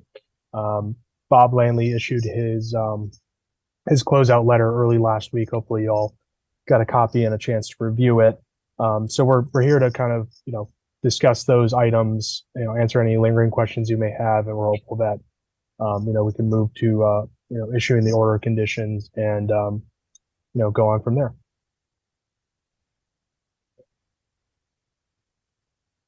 Anybody else want to comment on the commission or? Through the chair, I reviewed all the other comments from Horsley Witten, their responses, and also public services responses to Horsley Witten's responses. So I don't know. There were a lot of questions from Horsley Witten, and I believe they were pretty much all addressed. And public services, through Bob Langley's letter, kind of like responded to all of what Horsley Witten had done. And there were a few items that still need to be addressed, some that haven't happened yet because they're something that doesn't not affect it till much later in the project. But it might be best to maybe you folks could kind of review public services responses, because I think might be easier to run through that. For the most part, Bob Langley and his team pretty much concurs with Horsley Witten's comments and the responses back. So it sounds like it's been well reviewed, and I don't want to go through all the items. Maybe you folks can just summarize quickly. I'll go to a couple things. Public services just mentioned. Some of the things was changes and corrections, all reflected on the revised plan. So all the things that I think Horsley Witten had commented on have been done and implemented and are now presently on the plans. There were some things about the time of concentration path and areas across the driveway weren't clear. Maybe you can just address that, but it seemed pretty simple. And there was some testing, some saturated hydraulic conductivity tests that need to be done with the infiltration basins. And again, that's like it's a little further down the road. So I'll leave it to you guys to kind of just review it quickly, but it's been well reviewed, and I think the responses have been pretty much taken care of. Sure. I'll leave it at that. Sure. So I'll jump in and answer that. My name is Tim Poole. I am the the project manager from BL Companies for the civil design. So first, I'll just quickly touch on, I think you mentioned the time of concentration across the driveway. We did take a little bit more of a conservative approach on our analysis.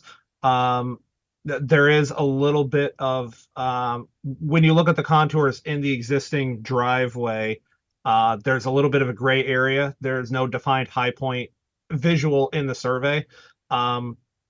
We did do a quick site visit and kind of took a little bit more of a conservative approach, basically assuming that more water goes into the site and therefore we need to account for it in our on-site design.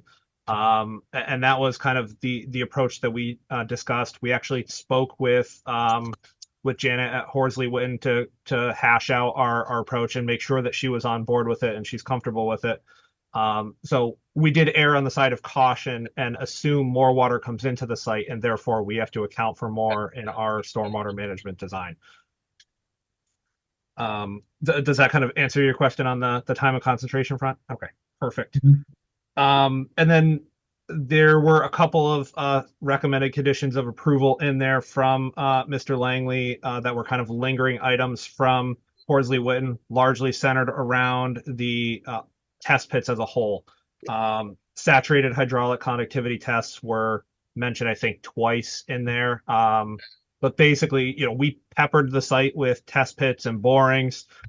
We have all of the basins covered, infiltration sites covered with at least one, but due to the active operations of Analogic, we can't disturb their operations too much, so we couldn't get all of the necessary tests. So that's why, we discussed with Janet at Horsley Witten about, following up with the any final tests that are needed once we can kind of come to an agreement with Analogic on locating them strategically so we don't disturb their operations.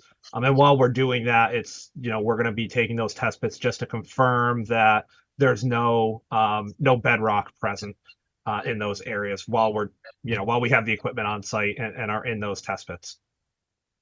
Okay. And then your O&M plan and budget will be provided when that's completed. That's not done yet, correct? Correct. We have a draft operation and maintenance plan that was included as an appendix in our stormwater management report. That will be finalized once we get the operation and maintenance budget. That's currently being pulled together right now by property management group, so we can get real accurate numbers for this specific site rather than a generic cost estimate. Okay. Very good. That's all I have.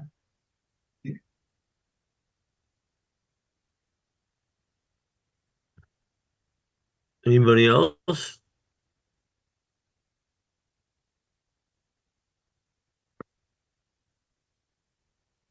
I don't see anybody. I do have a question through the chair about the same thing that we wanted from Amazon. I think we should be expecting from these guys as far as like the dark sky lighting. Yes, so our site lighting plan does meet the standards in the Peabody zoning regulations. It is full dark sky compliant. We meet the light temperature requirements. They are high efficiency LED features. So all of that is included in our lighting plan that's in the plan set. All right. Thank you. Anybody else?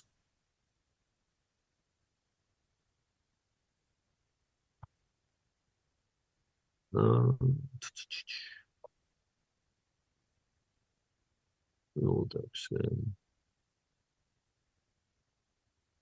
was an issue about a standalone plan showing pollen areas with plantings. Can you address that, Ann? Yes, I can address that. If I can I share my screen? I can. As far as I'm concerned, you can. Okay. Can you see my screen? Mostly, yeah, it's white. Oh, it's all white? You can't see the green color on there? I Yes. see green on around the box, but that's, oh, there it is. Okay. And blue I dot, gotta make okay. confused. So during the Amazon process, some of the landscaping and the pollinator mix came in separate from the filing during the process. And so for this filing, we took all of that information and included it in the application from the very beginning, which is shown on these landscape plans. So instead of including it on a separate sheet, it's incorporated into the landscape plan set. So what's shaded in green on this plan is all the areas that are seeded with the pollinator mix. And this area also has native shrubs and a few trees in it as well. Those shrubs and trees weren't included in the Amazon one. That's an additional item that we've added on. And then these blue dots represent where there's signage all along the perimeter that that's shown on this plan, the landscape plan, but the detail for actually those is on a separate plan. There's an overall plan that shows, which I showed this to you at the last hearing. I think that these green dots are the same as those blue dots that have the signage. And then there's a sign detail that says environmentally sensitive area, no disturbance, no snow stockpiling for each of those signs. And we incorporated those into this plan set primarily because contractors bid on plan sets. And sometimes when things are separate on a separate piece of paper, they get lost in the shuffle during construction. So from our perspective, we wanted to make sure it got included on the plan set. Thank you. You're welcome. Through the chair. Go So ahead. what Ann said is, I agree 100% with what she says, but I also think it's great that it's an LL-1 and then the other two sheets. I think this sheet that's up has been revised. This is not the sheet. The problem was I was given reduced copies and I don't have good vision. So it's very hard for me to look at these plans that I was given. At some point I am going to need full-size plans. But going back, that's fine. It's on these plans that the contractor's going to get, but the Concom should have, in my opinion, the Concom should have a standalone document that would explain what the wetland science is. A wetland scientist going to be there? Like, are they going to have to scar the ground? How far are they going to go down? What is the sequence of that? And then that plan would show, if you saw, she had to go to 3 different plans to show you the sign, to show you the sign location, and to show you the pollinator habitat. It should all just be on one plan with a narrative explaining what they have to do to get there. And then that can just be supplemental. It can still stay on these for the contractor to bid on. But then we also have a separate one that if I'm not here and 5 years from now, when this is going to getting a certificate of compliance, the new agent can look, oh, I got to find this plan. That looks like a pretty important plan. Otherwise, they're going to be thumbing through 101 pages, which is not fun. So that is up to you guys. If you feel that these 3 sheets that I have to cite these in a condition and we go from there, that's up to you guys. But I'm just saying, from admin, if I do leave and a new agent comes in, it just makes things a lot easier and it's much more clear in the order of conditions. Makes I sense. agree with that. Go Can I ahead. respond to that just in one thing? I realize that when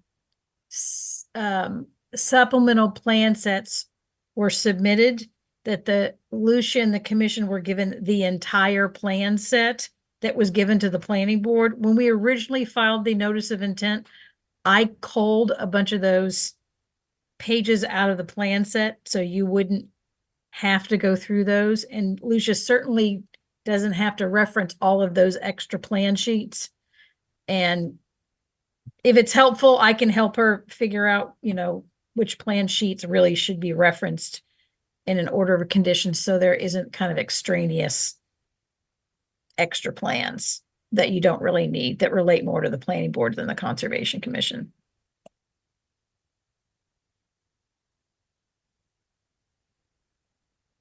I'm lost Through the on that chair. end.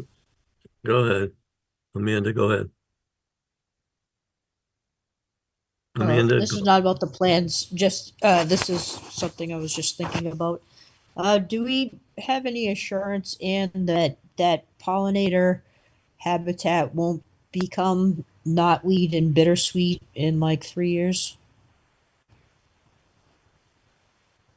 Well, through the chair, that's sort of why I was saying why we kind of need a narrative. Like, what's the maintenance going to be? They're just going to put it in and move on, and then like that's normally what would go in a a buffer zone enhancement plan. It would say, for 2 years this is going to get looked at, and if invasives pop up, this is what we're going to do.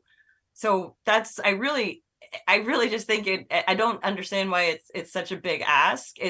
I mean, Amazon did it. It was one plan and a narrative, and all of these questions could be answered in it rather than us wondering what if.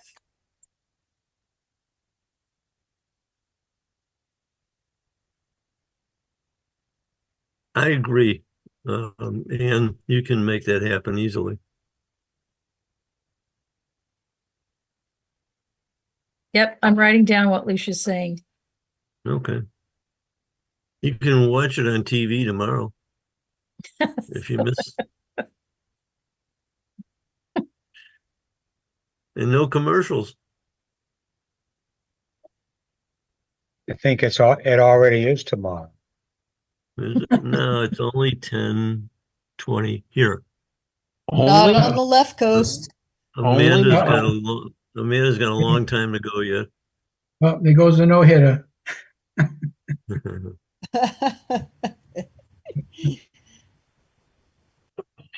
Anything else?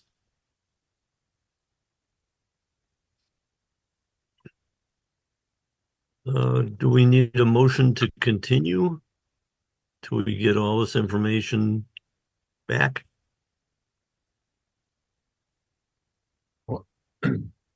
Why couldn't we issue the order with this separate plan set being created during the drafting of the physical package, which is the order? And then it could I'd be rather make a referenced. motion to continue.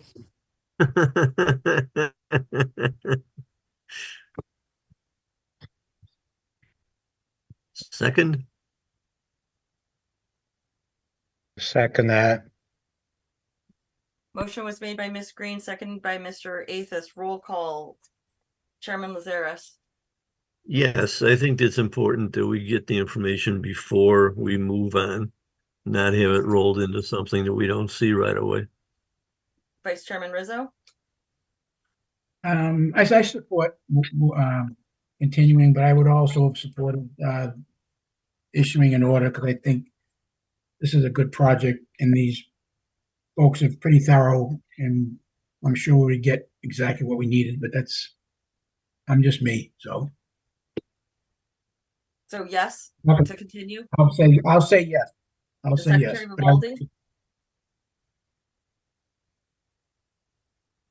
Secretary Vivaldi. And I was muted, sorry. Yes.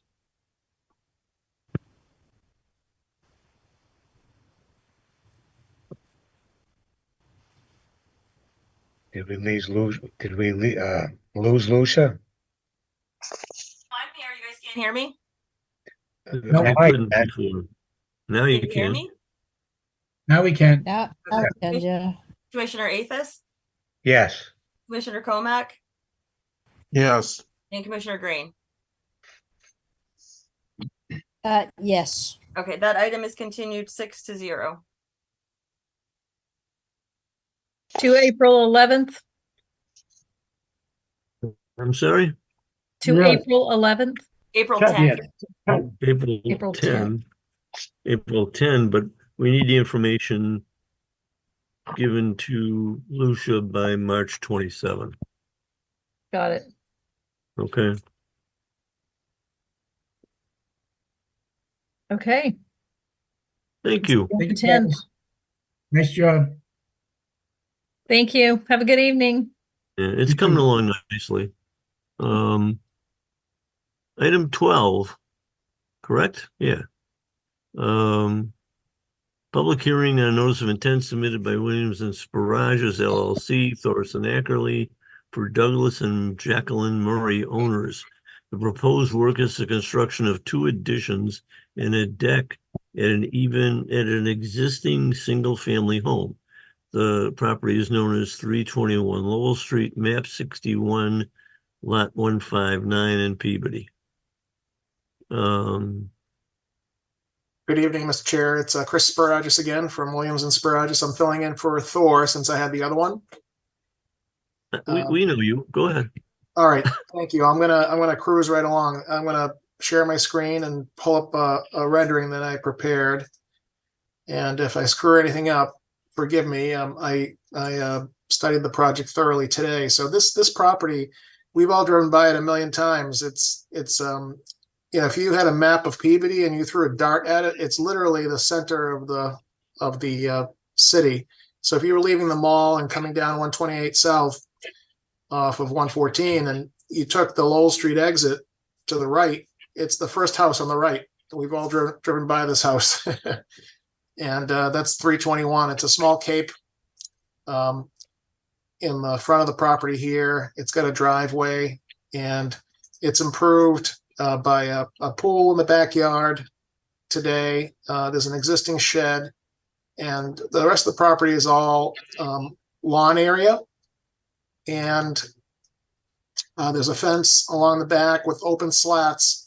And I know with us here this evening is Mr. Douglas Murray, the property owner too, if there are any questions that need to be answered by Mr. Murray. But he and Jacqueline, his wife, have lived here now, or he's lived here since 2012. And so they'd like to put an addition on the house. That's the brown shape that you see here. The main part of the addition is 18 by 32. That's this piece. And then as you come around the side, they're planning on reconstructing a portion of the existing house here and then expanding it a little bit to this line. So this is this little piece is the little addition on the side. Now we've got a lot of a bunch of wetland resources here. So it's even though it's a relatively small project, it's complicated because of the wetland resources. We are in the riverfront area of the Proctor River, which is in the back here. And north is up the plan. Lowell Street is down here. So the entire property is within the riverfront area. This is all previously developed riverfront area, mostly lawn, as I said back here. Then, according to Thor, there is also a wetland just upstream of the river, very close to the river here. So we had that flagged back in September of 22. So the buffer zone to the wetland looks something like that here in this green line. And then we have, according to FEMA's flood insurance rate map, there's a 1% storm chance that that will rise to an elevation of 51.5 up and away from the Proctor River, even though Mr. Murray has never seen it come close to the house. That's what the flood insurance rate map shows. And so we have to show it on the plan. And that's this blue line here, comes very close and touches the back part of the house here. That's the limit of the special flood hazard area, zone AE. That's elevation 51.5. And so what we're proposing to do is to have this addition be elevated above the ground surface. And the only thing touching the ground is going to be a series of structural supports. That's what these little squares are here that are numbered. There are 1, 2, 3, 4, 5, 6, 7, 8, 9, 10, 16 by 16 inch supports that'll be touching the ground, but this 2-story addition is going to be elevated above the ground. And then there's a small landing with a set of stairs that brings you back down to the yard, and that's we're proposing to support that with a couple of sonotubes. So that results in some filling of the floodplain. And in this case, unlike Pulaski Street, this special flood hazard area is inland, and it's considered bordering land subject to flooding. And the performance standards tell us that we have to compensate for any area that we're proposing to fill. And even though it's a very small, these are very small footprints, the DEP and their regulations are very strict about how you do it. You can't just do it all in one elevation. You have to spread it across the elevations that these piers start at and finish at. And so the purple area here shows how we're going to scoop out the dirt a little bit, just enough to provide compensation. We have a table on the plan that talks about how much we're filling. And if you add these numbers up, you're going to get a relatively small number. I'm just trying to find my notes here. It's 49.5 cubic feet being filled across these elevation ranges. And then we're compensating equally across each one of these elevation ranges. So we are compensating at a 51 cubic feet. So the performance standard is 1-to-1, and we're just over that 1-to-1, just enough scooping out of the land to allow the floodwaters to come up the same as if these piers were not there.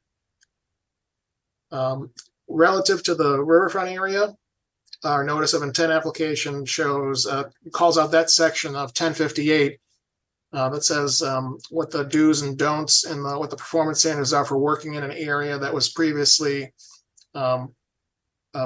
disturbed riverfront area. And when we run our numbers, we end up with an increase in riverfront area disturbance. And so what we're proposing to do, and when I say increase, it's only 33 square feet of additional riverfront area disturbance. And what we're proposing to do to mitigate that is to have an area in the back of the shed here that would be a mitigation area with some woody shrub plantings that would cover an area of 70 square feet. And that's how we're proposing to mitigate for the work within the riverfront, previously disturbed riverfront area. So that's the end of my formal presentation, Mr. Chairman, and I'm here, as is Mr. Murray, to answer any questions the commission may have. Thank you. How high above the ground will the structure be held on the posts? So the building code tells us that that we have to be at least elevation 51.5 plus 1 foot. I don't have the architecturals handy. Maybe I don't know if Mr. Murray was elevated. I have a feeling that his architect is also present here this evening. Maybe they could help answer that question because I'm not 100% sure. All I know is that it's above elevation 52.5. And if it's above elevation 52.5, then the structure here, would be about 3 to 4 feet above the ground surface. Yeah. What's proposed to go on the ground under the structure? So today it's a combination of this wood deck and the stairs and this stone, this patio, walkway and grass. And so grass growing under. Well, 6 feet. it's not likely that it's going to do well. So I think eventually it's going to die, and it'll have to be crushed stone. Okay, my question really is, how do you maintain it? Somebody goes in and cuts it every week, and waters it. It's grass. Just put crushed stone under it.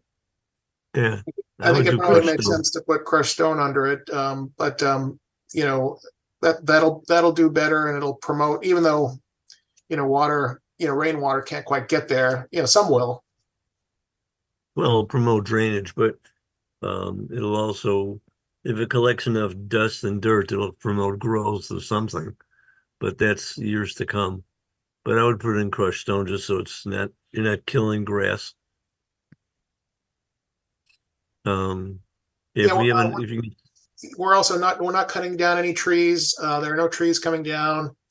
And we're not adding any additional pavement. Those are a couple of other positives. when you're scooping out the land that's surrounded by purple, what's going in there? Grass? So that's going to be grass again after we're done. So if you look at the existing, this is the existing grade at 49. So you can see we're just almost creating it's a swale-like feature. And this That's is just, fine. 6 Yeah, inches as long or as so. the question is, what is it? Grass? And it was, Grass. There's a bulkhead. Yes, there's a bulkhead back here that's going to remain. That's how one gets into the basement level, which is about 4 feet below the ground surface out here. On the existing 2-story building. Right. Okay. The existing building, I think, is like 1.5 stories. It has a couple of small dormers in the front and then a shed dormer in the back. Built, in the 1950s.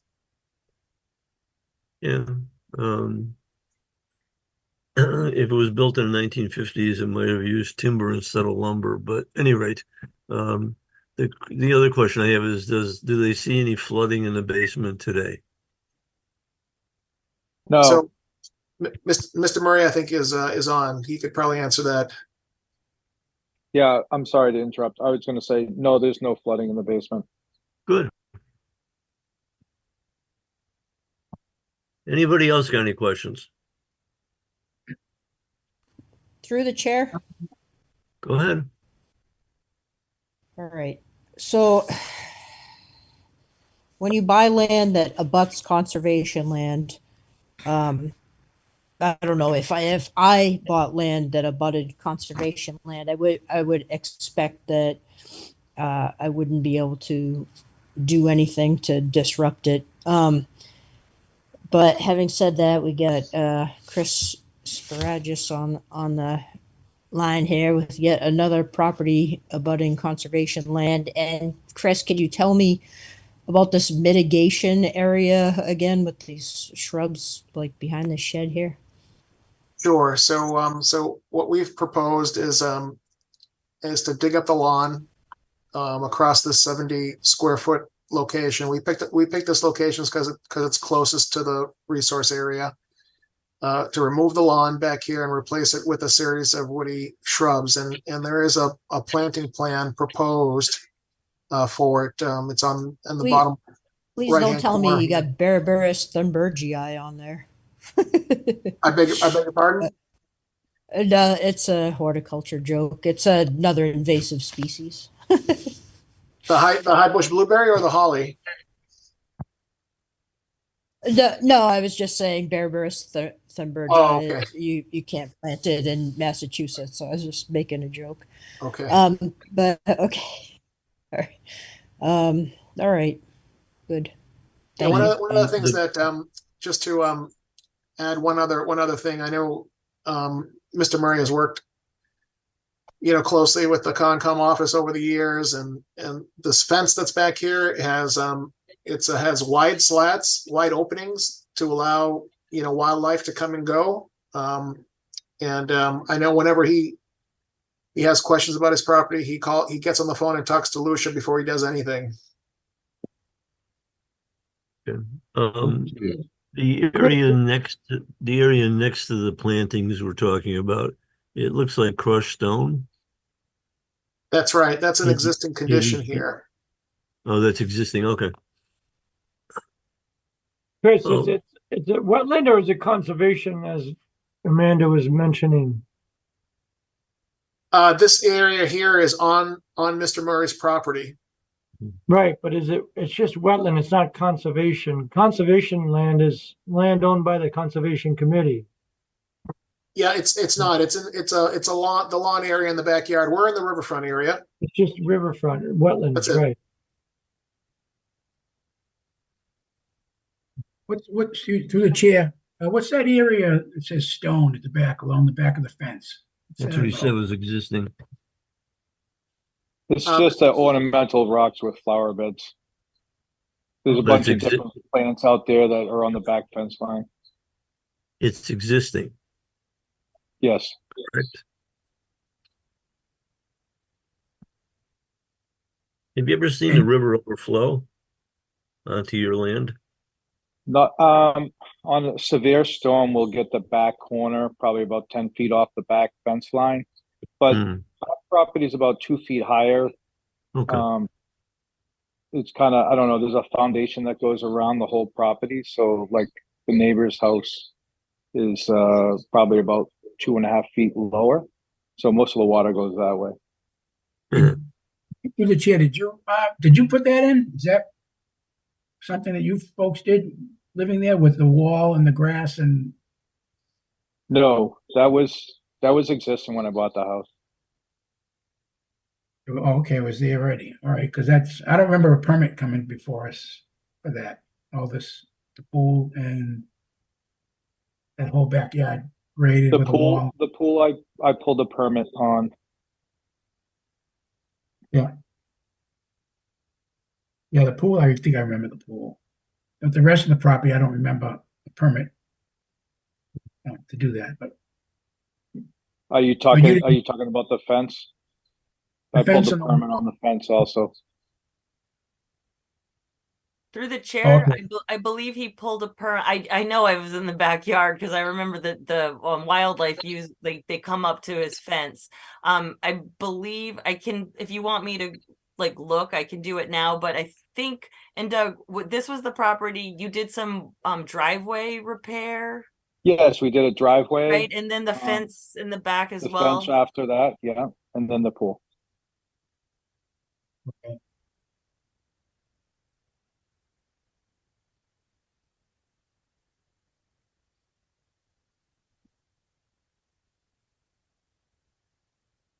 Anybody in the public raising their hand? No.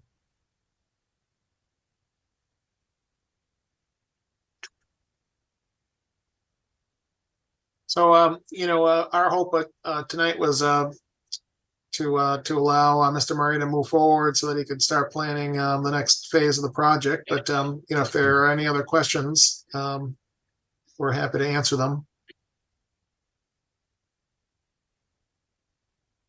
I don't, does anybody have any questions? Because I'm ready to ask for a motion to issue a standard. Let's see. Motion to close, right, first? Motion to close well, I also want to know if we have a motion to issue a standard order of conditions.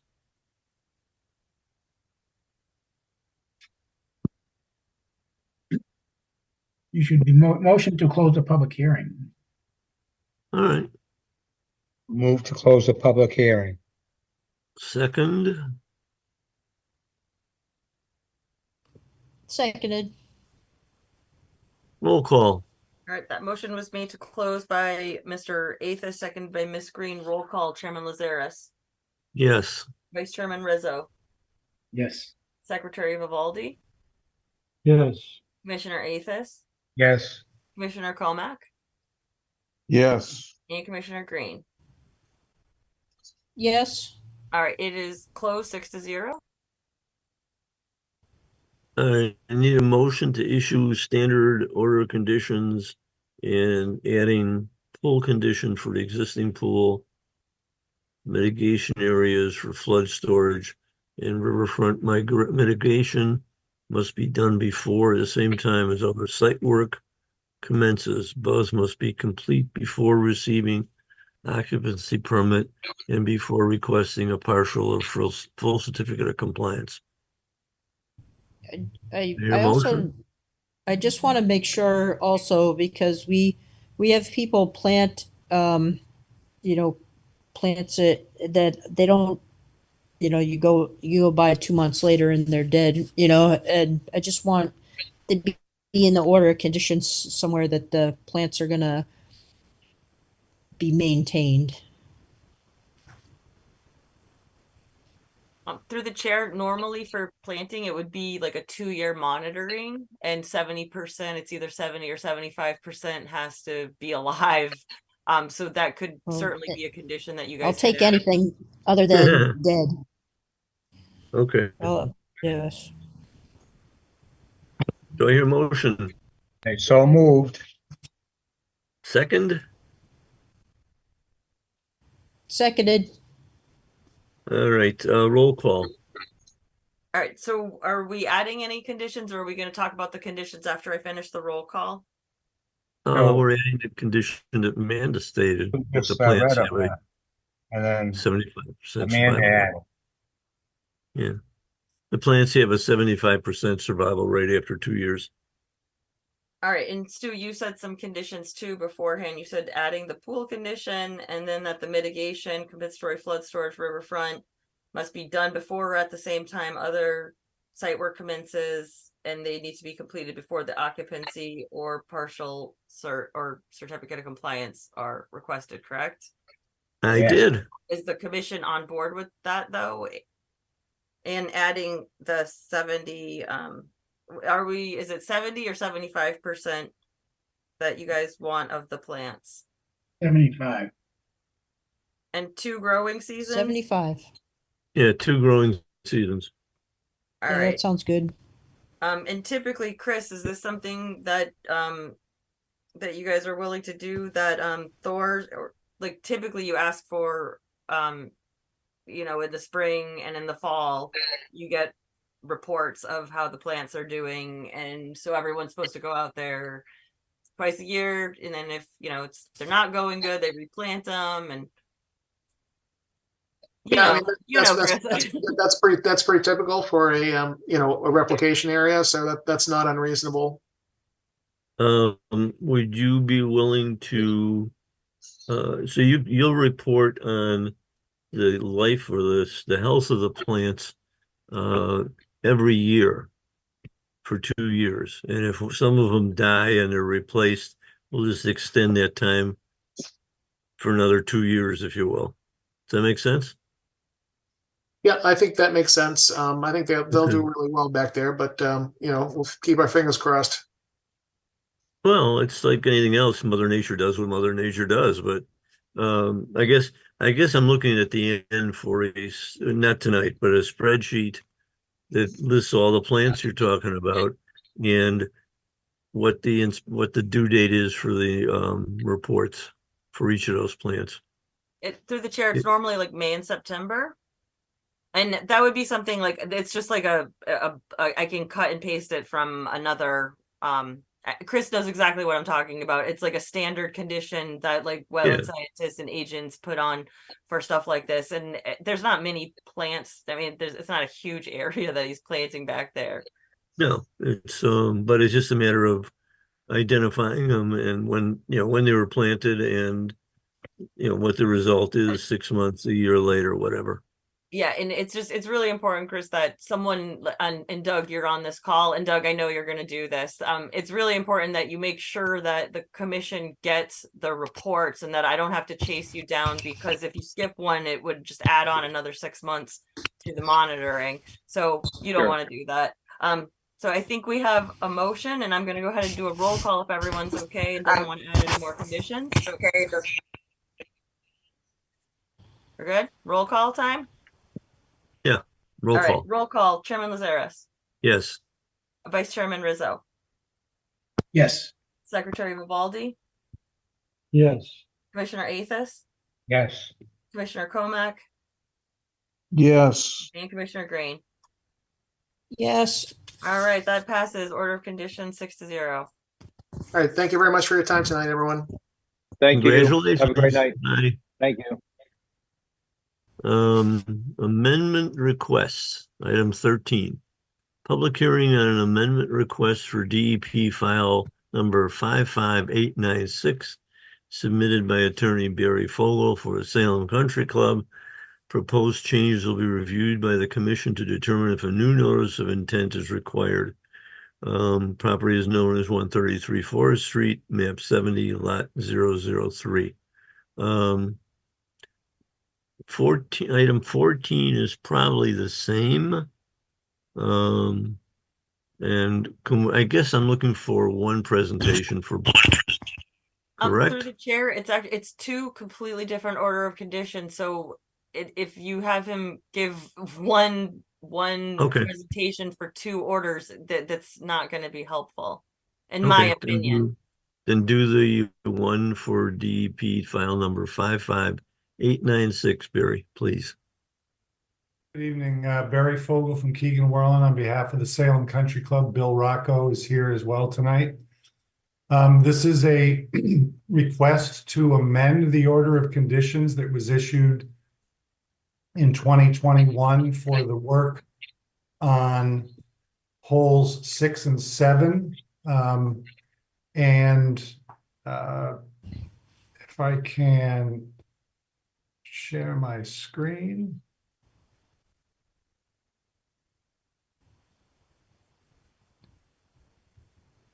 So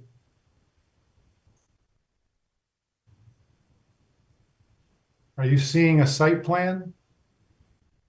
Yes. Yes. Great. So this is the approved site plan.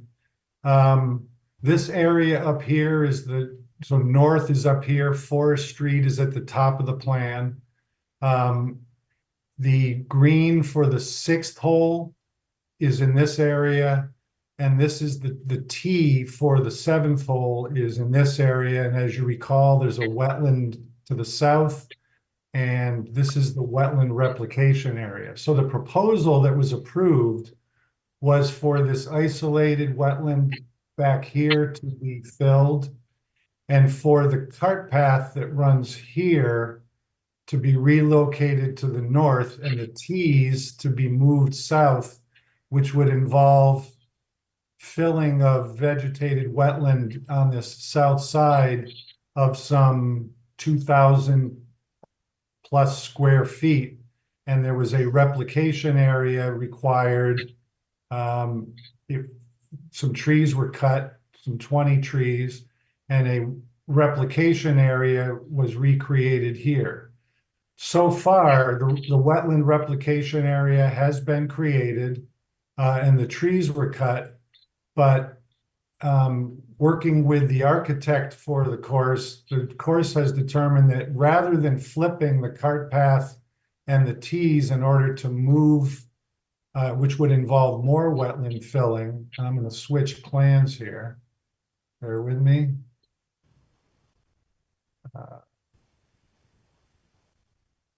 I will show you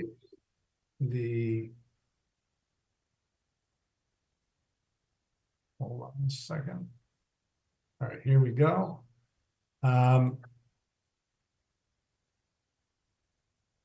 You should see another plan now.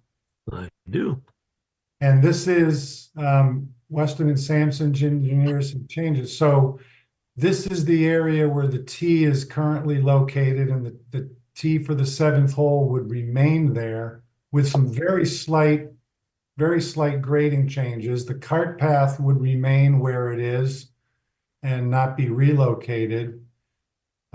This isolated wetland would still be filled, but instead of putting a new culvert that drains to the wetland over here that would have had a riprap area that would occupy about 156 square feet of BVW, that's just going to remain the same. And so the only area of the BVW that would be filled is this area here to accommodate some improved drainage from the buffer zone up in this area with a riprap apron, so that it's a much improved drainage from the buffer zone to the wetland. But the area of wetland filling previously approved, and I'm zooming in here, so 2,841 square feet was approved for filling of BVW. The new area would be reduced by almost half, but the wetland replication area still would be the size that it is, and so would provide, instead of 2 to 1, it's going to, or a little close to 2 to 1, is going to be about 3.5 to 4 to 1. with the replication area already having been constructed. The one other thing that the club wants to do is that it was found that, and I'm going to really zoom in here for you, that this existing, if you can see this little feature here, there was an existing drain at the surface that was believed to drain this area, but it was found to not be functioning. So what Weston and Sampson's engineers have suggested is that to add over at this end, to raise the elevation over at this end of this buffer zone area by about a foot over existing and tapering it down to adding about a half a foot and putting in new drains with this surface drain, this new surface drain, to be able to take what right now is basically a kind of just a wet area in the rough between the 6th green and the 7th tee that is difficult for golfers who walk to play in there and to move across to the 7th tee and for Bill's maintenance crew. So this will improve the drainage from this buffer zone area into the wetland. And then this is the buffer zone line here. The goal, the other thing would be to rebuild this bunker exactly in its configuration and location, but to improve the drainage like it is for other bunkers on the course and to connect that in here. So no change of footprint, but just to rebuild it in place. So the benefit of this amendment is to reduce substantially the alteration of the vegetated wetland, the bordering vegetated wetland, and to keep this as rough area, but to really help the drainage from this area get to the wetland. We made this filing in accordance with the Mass DEP policy on amending orders. And as stated in the narrative that we filed, DEP's recommended standards for amending orders are, the factors are whether the purpose of the project has changed, and here it has not, whether the scope has decreased, and with a reduction of more than 50% of the BVW being filled, we think we meet that standard. All of the work meets the relevant performance standards for work in a BVW. There's replication, and the potential for adverse impacts to protected statutory interests, we believe, are decreased. So we think this is something that we would like to ask the commission to approve as an amendment. Lucia did point out two things. One, the order of conditions did require monitoring of the replication area in the spring and in the fall.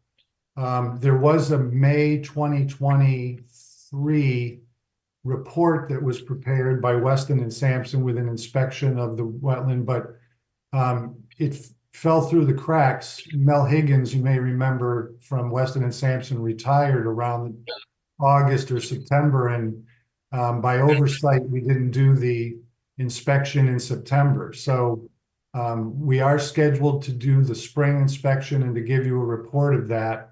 And the club's prepared to add another inspection to the schedule to make up for the one that got missed. The other thing is that the original order of conditions would be set to expire in November. Under DEP's policy, an amendment does not extend the time under an order, so we would be making a timely filing for an extension of the order. Lucia pointed out that that would be necessary at a minimum to have the inspection schedule remain under the effective date of an extended order. So that's our, again, we submitted a letter in January that had the criteria and an explanation of what we want to do, and we're requesting approval of an amendment. happy to answer questions or to show you anything else on the plan if you'd like. Anybody in the board, in the commission? So just to reiterate a little bit, there's a couple of areas that are being filled or Some grading in the buffer zone. There is an area in the BVW that's being filled, but it's half of what was proposed and approved.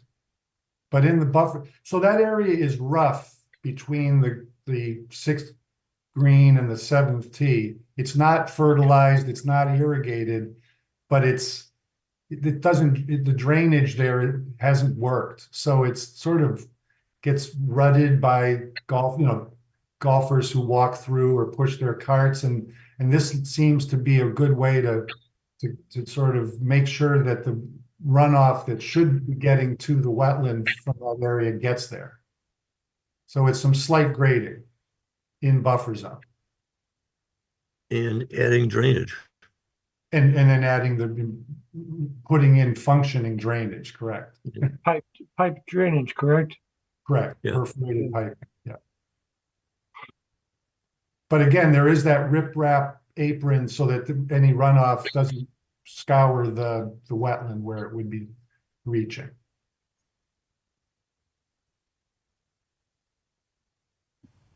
Make sure you use those BMPs.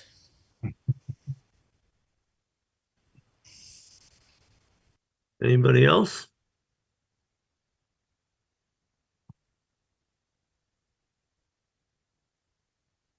Okay. Don't seem to have any objection to. I don't have any objection.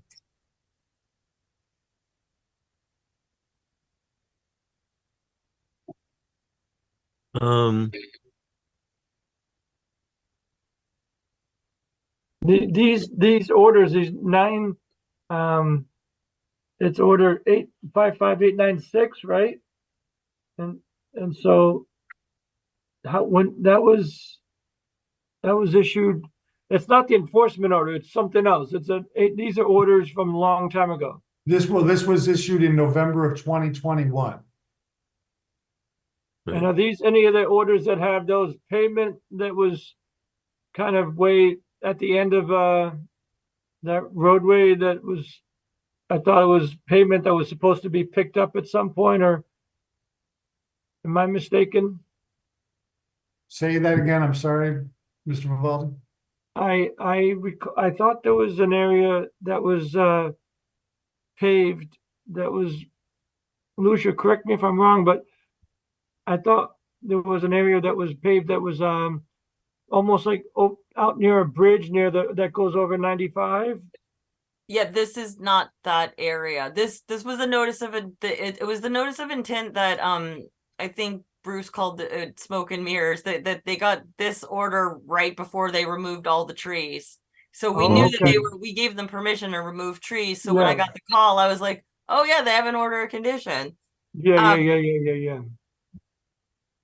But I have a reduced plan that I'm looking at. I'm straining my eyes to see. So if you guys are going to vote favorably, I need a plan that's to scale, and we need to know if any of the details are changing, because, and you guys need to go over the old conditions, and I'm assuming we're keeping all of these conditions and just swapping out a sheet, but I don't know which sheet we're swapping out. It's C101. Yeah, so I definitely am gonna need, but then, so if sheet 101 changed, other sheets are gonna change too. Let's go back then. All right, you have that on here. Well, see, when I talk to you on the phone,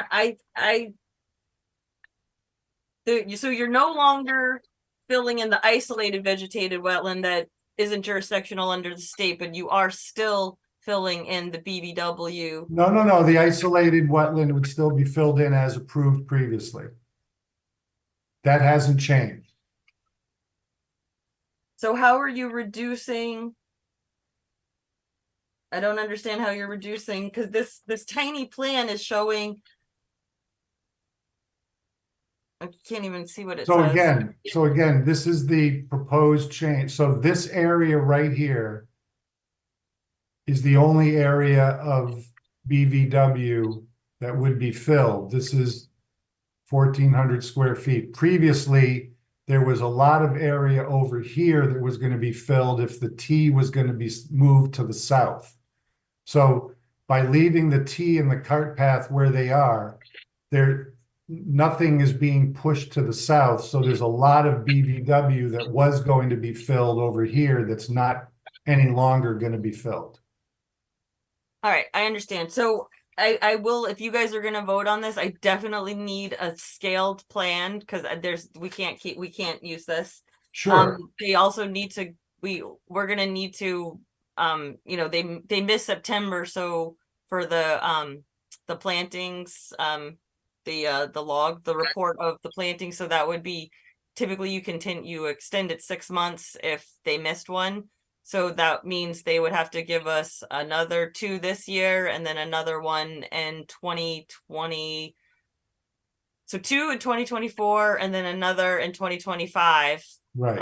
Right around the time when maybe we'll be closing up that other issue. But you guys, there doesn't seem to be a lot of like conditions. The main condition, which I wouldn't like omit any of these conditions. So as long as Attorney Fogel's okay with keeping all these conditions on here, one condition is the 40 trees must be planted to offset the 20 trees that will be removed for the project. For every tree removed, 2 trees must be replanted throughout the golf course. So they gave free range on where you want to plant them.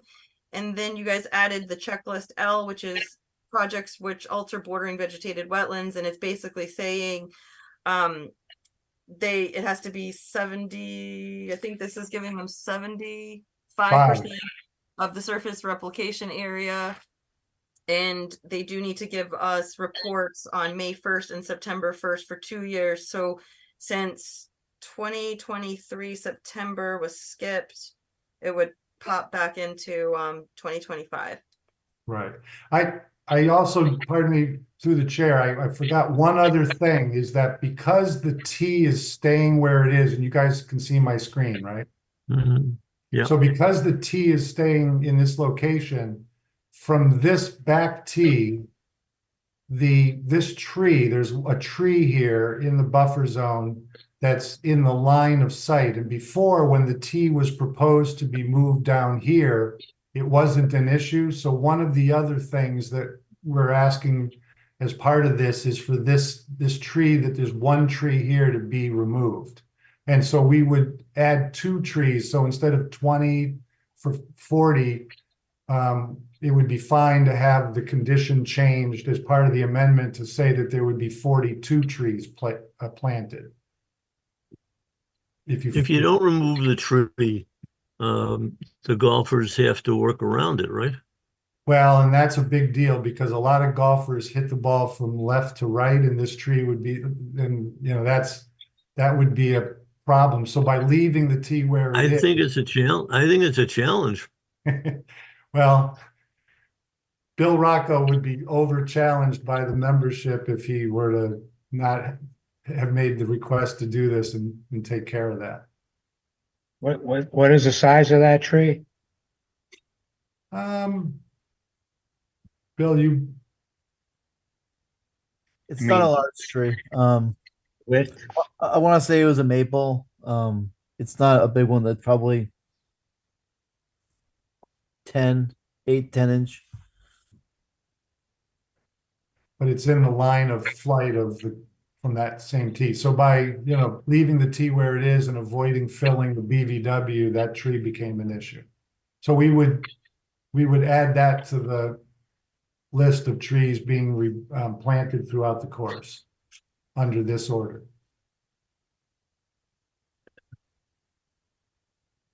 But Lucia, I think, pardon me, through the chair. So to Lucia's comment, yeah, I think the rest of the conditions, Lucia, wouldn't change.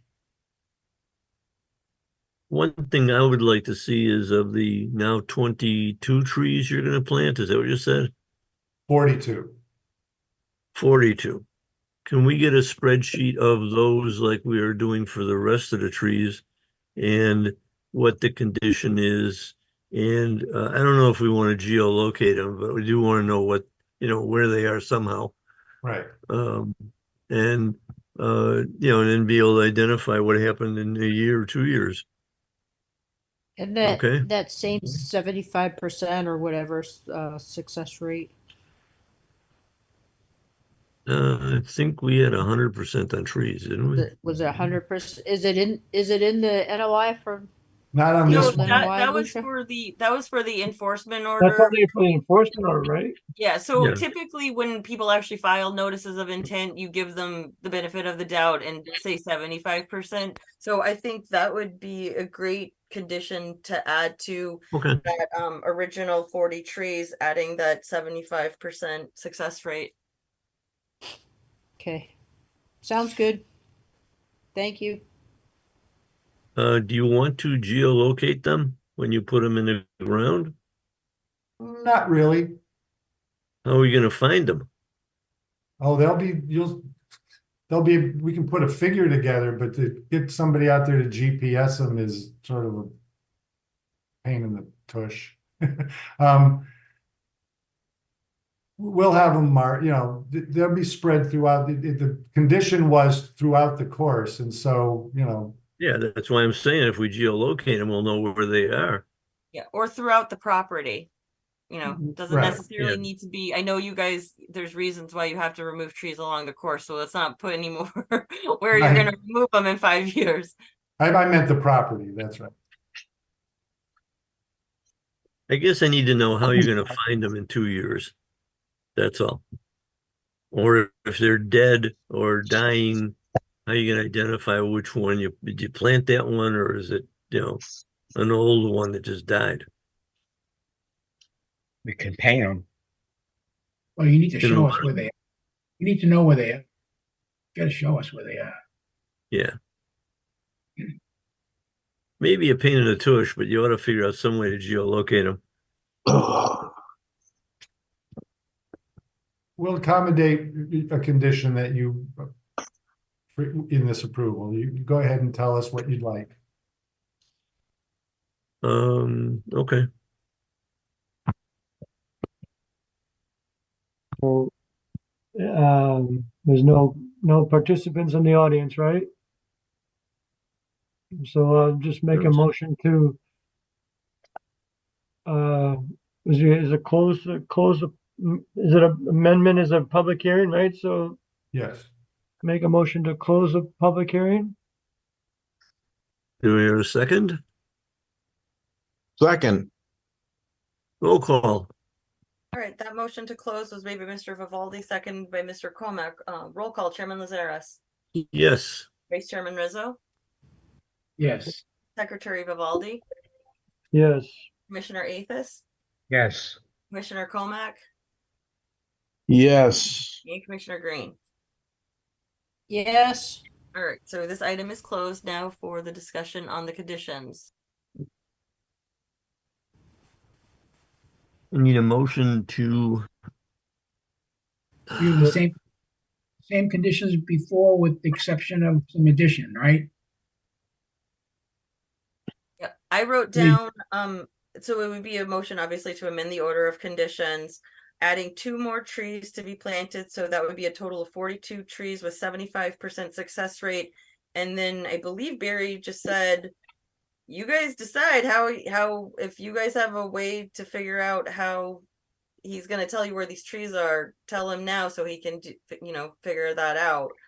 Can't you just get somebody out there, like when they're planting them, just to pin them in Google Maps and get a latitude and longitude, or that doesn't Yeah, seem very hard.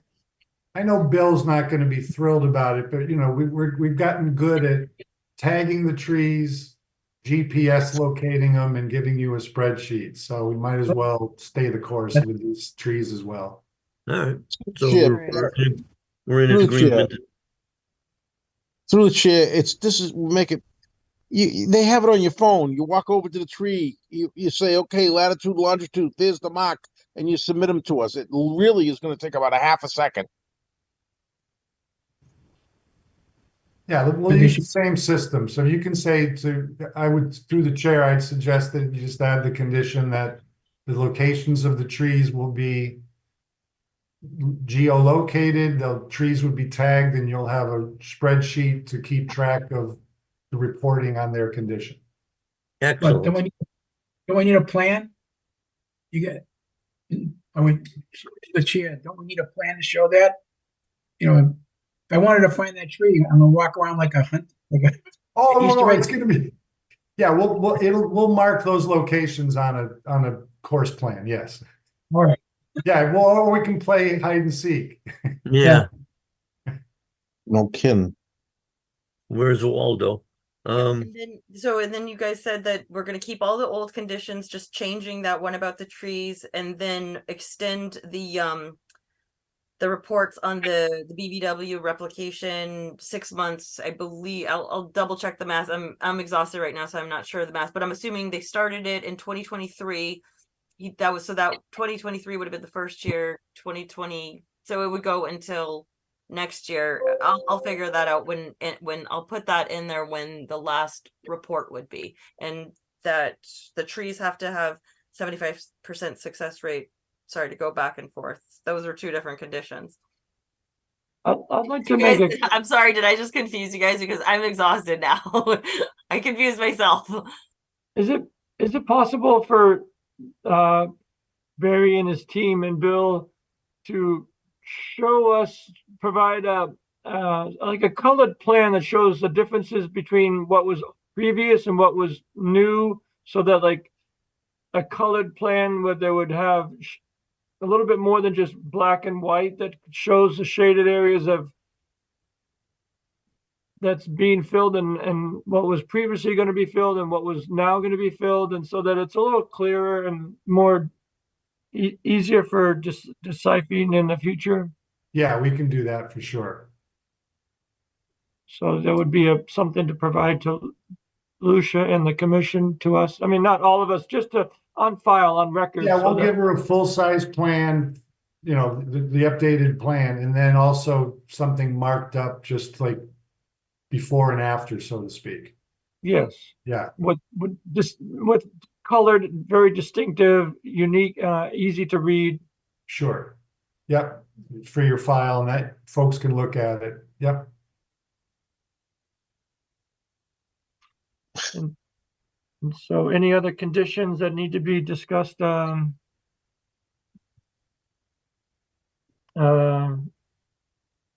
not certain. Help me out, guys. I don't know. I think we're good. I think we got them all. I think we just need a motion. Okay. So moved. Was that Bruce? Second. It wasn't me. It wasn't me. Who did I hear say so moved? I said so Oh, moved. okay, sorry. So- Sorry, Arthur. So that motion for an amended order of conditions with all those conditions that we just discussed was made by Mr. Atha, seconded by Mr. Rizzo. Roll call, Chairman Lazares. Yes. Vice Chairman Rizzo. Yes. Secretary Vivaldi. Yes. Commissioner Athas. Yes. Commissioner Comack. Yes. And Commissioner Green. Yes. All right, so that passes 6-0. When do you plan to do this? In the next few weeks? Well, even if he wanted to What's- do it in the next few weeks, he won't be able to because I have 21 days to draft the amendment, and then right, there's a 10-day right. appeal period. So Right. What is the timing on this? Just so we're aware. Mr. Rocco? That's gonna hinge on our ability to secure a contractor. Golf course contractors are fairly booked up, but Okay. there's two individuals that we're trying to get, and they wouldn't be available till end of April, May, anyways. But it'll be end of April, early May, or fall. Okay. Well, can you get back to us when you figure it out? Keep us posted, right? Yeah, I think there'd be some pre-work notice for inspection. Yeah. Right. And don't Yeah, miss I would like to any check more. out the erosion controls before you guys start filling Right. in. Right, exactly. And don't miss any more reporting dates, please. Yeah, no, we've got that on the calendar. Well, So all I will right. say, by the way, I'm glad somebody got Mr. Athos. We can finally see you, Mr. Athos. Before the room you were in was very dark. Oh, On the other hand, Mr. Comack, we can't see you at all. that's okay. That's what I like. Oh, that's on purpose. Okay. All right, so we're ready for the next one when you are, Mr. Chairman. Number 14. Public hearing on amendment request to DEP file 55910 submitted by attorney Barry Fogel for the Salem Country Club owners. Proposed changes will be reviewed by the commission to determine if a new notice of intent is required. The property is known as 133 Forest Street, map 59, lot 81X in Peabody, Mass. So, Mr. Chairman. Take it away. Barry Fogel from Keegan Whirling for the Salem Country Club. Bill Rocco is here. As you recall, there's the new irrigation well on the course with a buried pipe. And then when it reached the buffer zone to the irrigation pond, the order of conditions that was issued allowed a temporary hose or pipe to be placed on the surface in the buffer zone of the pond bank. And then if you remember, there was a pallet with a hose and nozzle to span over the bank and to disperse the water without disturbing either the bank or the land under the water body. At this point, rather than going in and out twice a year to put that temporary pipe in and take it out, the amendment would be to just bury the pipe from the edge of the 100-foot buffer to a point about 90 feet in, 80 short of the bank, and then have a riser that then can be connected to that pallet with that structure that allows the water to be put into the irrigation pond over the surface of the pond and not disrupting the bank. So this amendment request is to change the approval from putting in and taking out on an annual basis this temporary pipe to burying the pipe. So the work would be a very temporary, shallow trench. Material, the pipe would be placed, the material would be put back in. No trees would be cut. It would just be reseeded and stabilized and reseeded. So that's as simple as this is to amend it so this becomes a permanent pipe in that part of the buffer zone. I have a quick question. Isn't there a pump someplace to the right? Pump? Pump. Don't you have a pump to pump the water from the... Oh, you mean from the pond? No, you've got a well someplace to fill the pond, don't you? Yeah, here's the pond. The pump is in the well here. Right. And I thought we had a temporary hose connection going across all this land. No, this has been buried. This is outside of all buffers. Yeah. Okay. Yeah. And now you want to bury some more.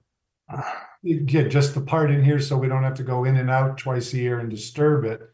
Just one time bury it and then it's there. If you put a riser in, do you have enough pressure from the pump to pump the water up into the riser and out onto the pond?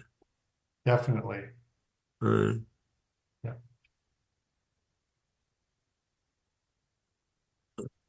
Oh, this was the image before. So before the hose was on the surface and it connected to a pipe.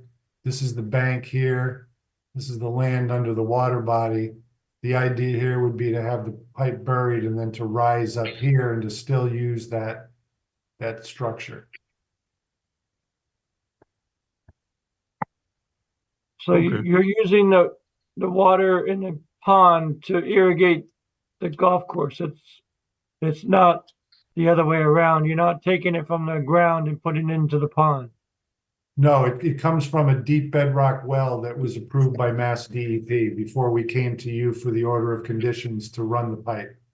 So the movement of the direction of water is moving from the irrigation pond to the irrigation spigot. Okay. No. To the system, correct. The direction of the water goes from the pump, which is connected to an underground well, to the pond. And from the pond, they take water out to water the grounds. Okay, now, yeah, that's what I thought it was originally, but I was confused, and so I thought I was saying it backwards. Right. Yeah. No, but it does go from the well to the pond to fill the pond. And the concern initially was the scouring of the bank if they just let the hose lay there.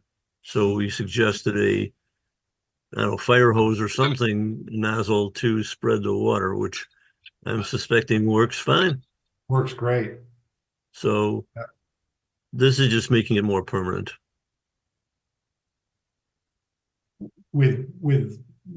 Without the twice a year going in and out. That's right. The only thing I would suggest is that you find out, and again, I don't know how to do it, but as you're pumping water in and it goes through a riser, you have to drain it somehow so you don't wind up freezing it in the winter. The water's got to come out of that pipe in some fashion. And with my irrigation system, I use air and blow it out, but I don't know how you do that. Bill, you may be able to answer that, but I think that pipe from the well to the pond is emptied in the winter, correct? Well, I don't know how. Well, where the irrigation well is significantly lower, so it drains down.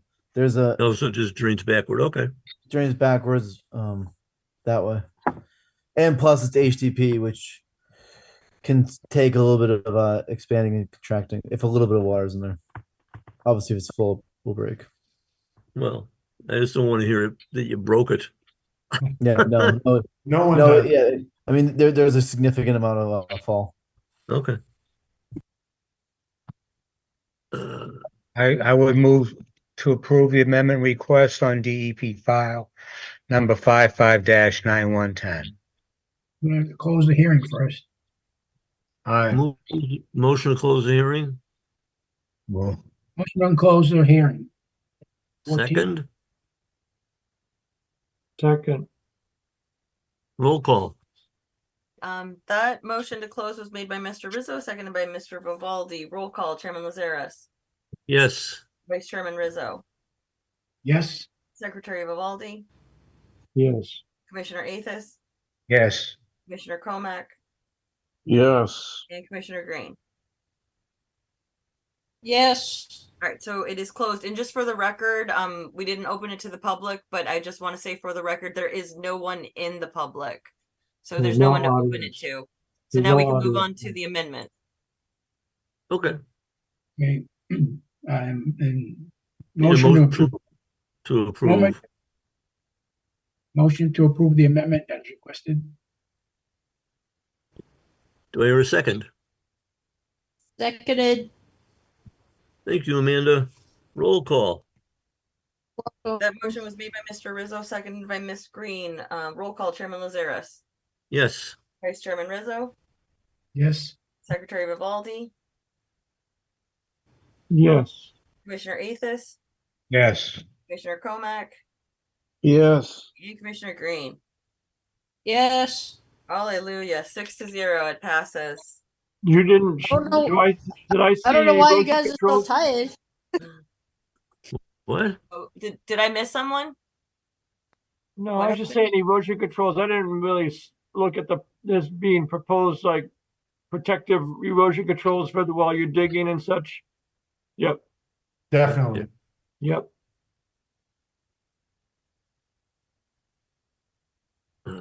Thank you for that. And I think we're the next item, but just for, I don't know where we're gonna. That's continued, right? Yeah. The through next the chair- item is through the item chair. 50.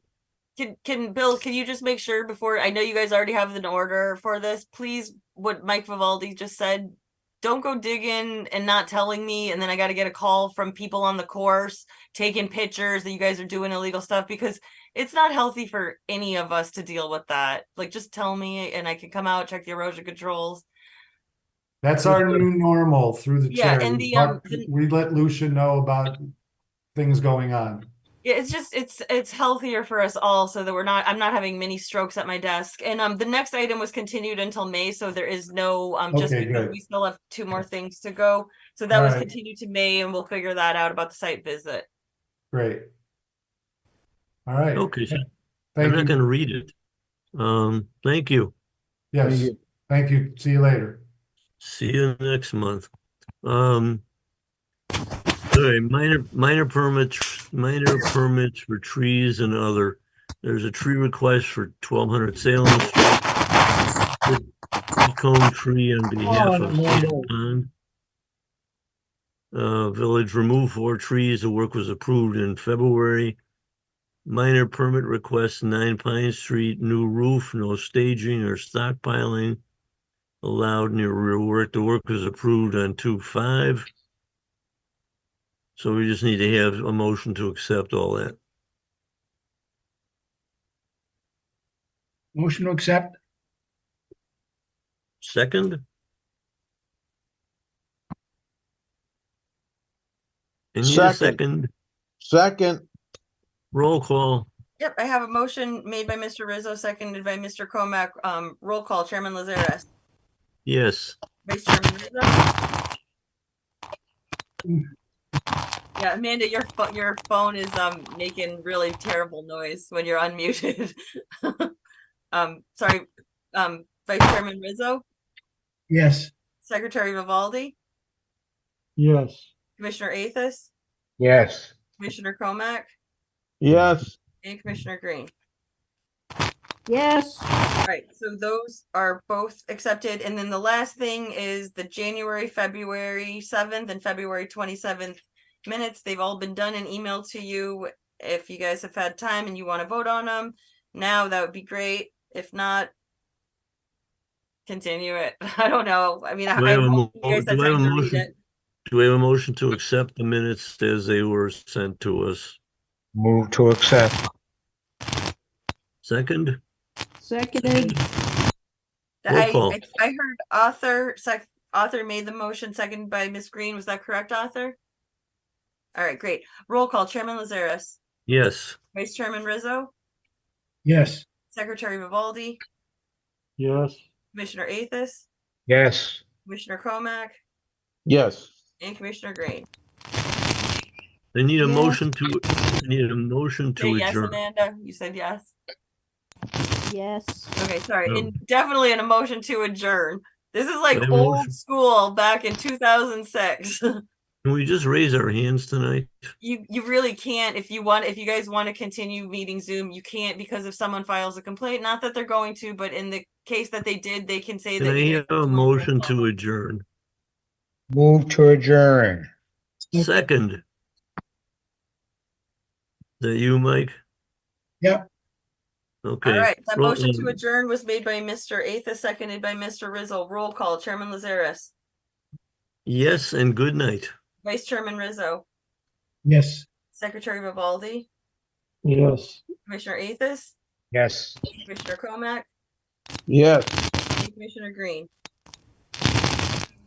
Yes. All right, the meeting adjourns at 11:31 p.m. and I think Mike Rizzo is the only one who remembers. I'm unmuting you, Amanda. Mike Rizzo is the only one on this commission who remembers the days of midnight meetings. So here we are again. So thank you, everyone. Thank you so much, Stefan and PAT. Bruce, give me a call tomorrow if you could. Good night, Okay. all. All right, thanks.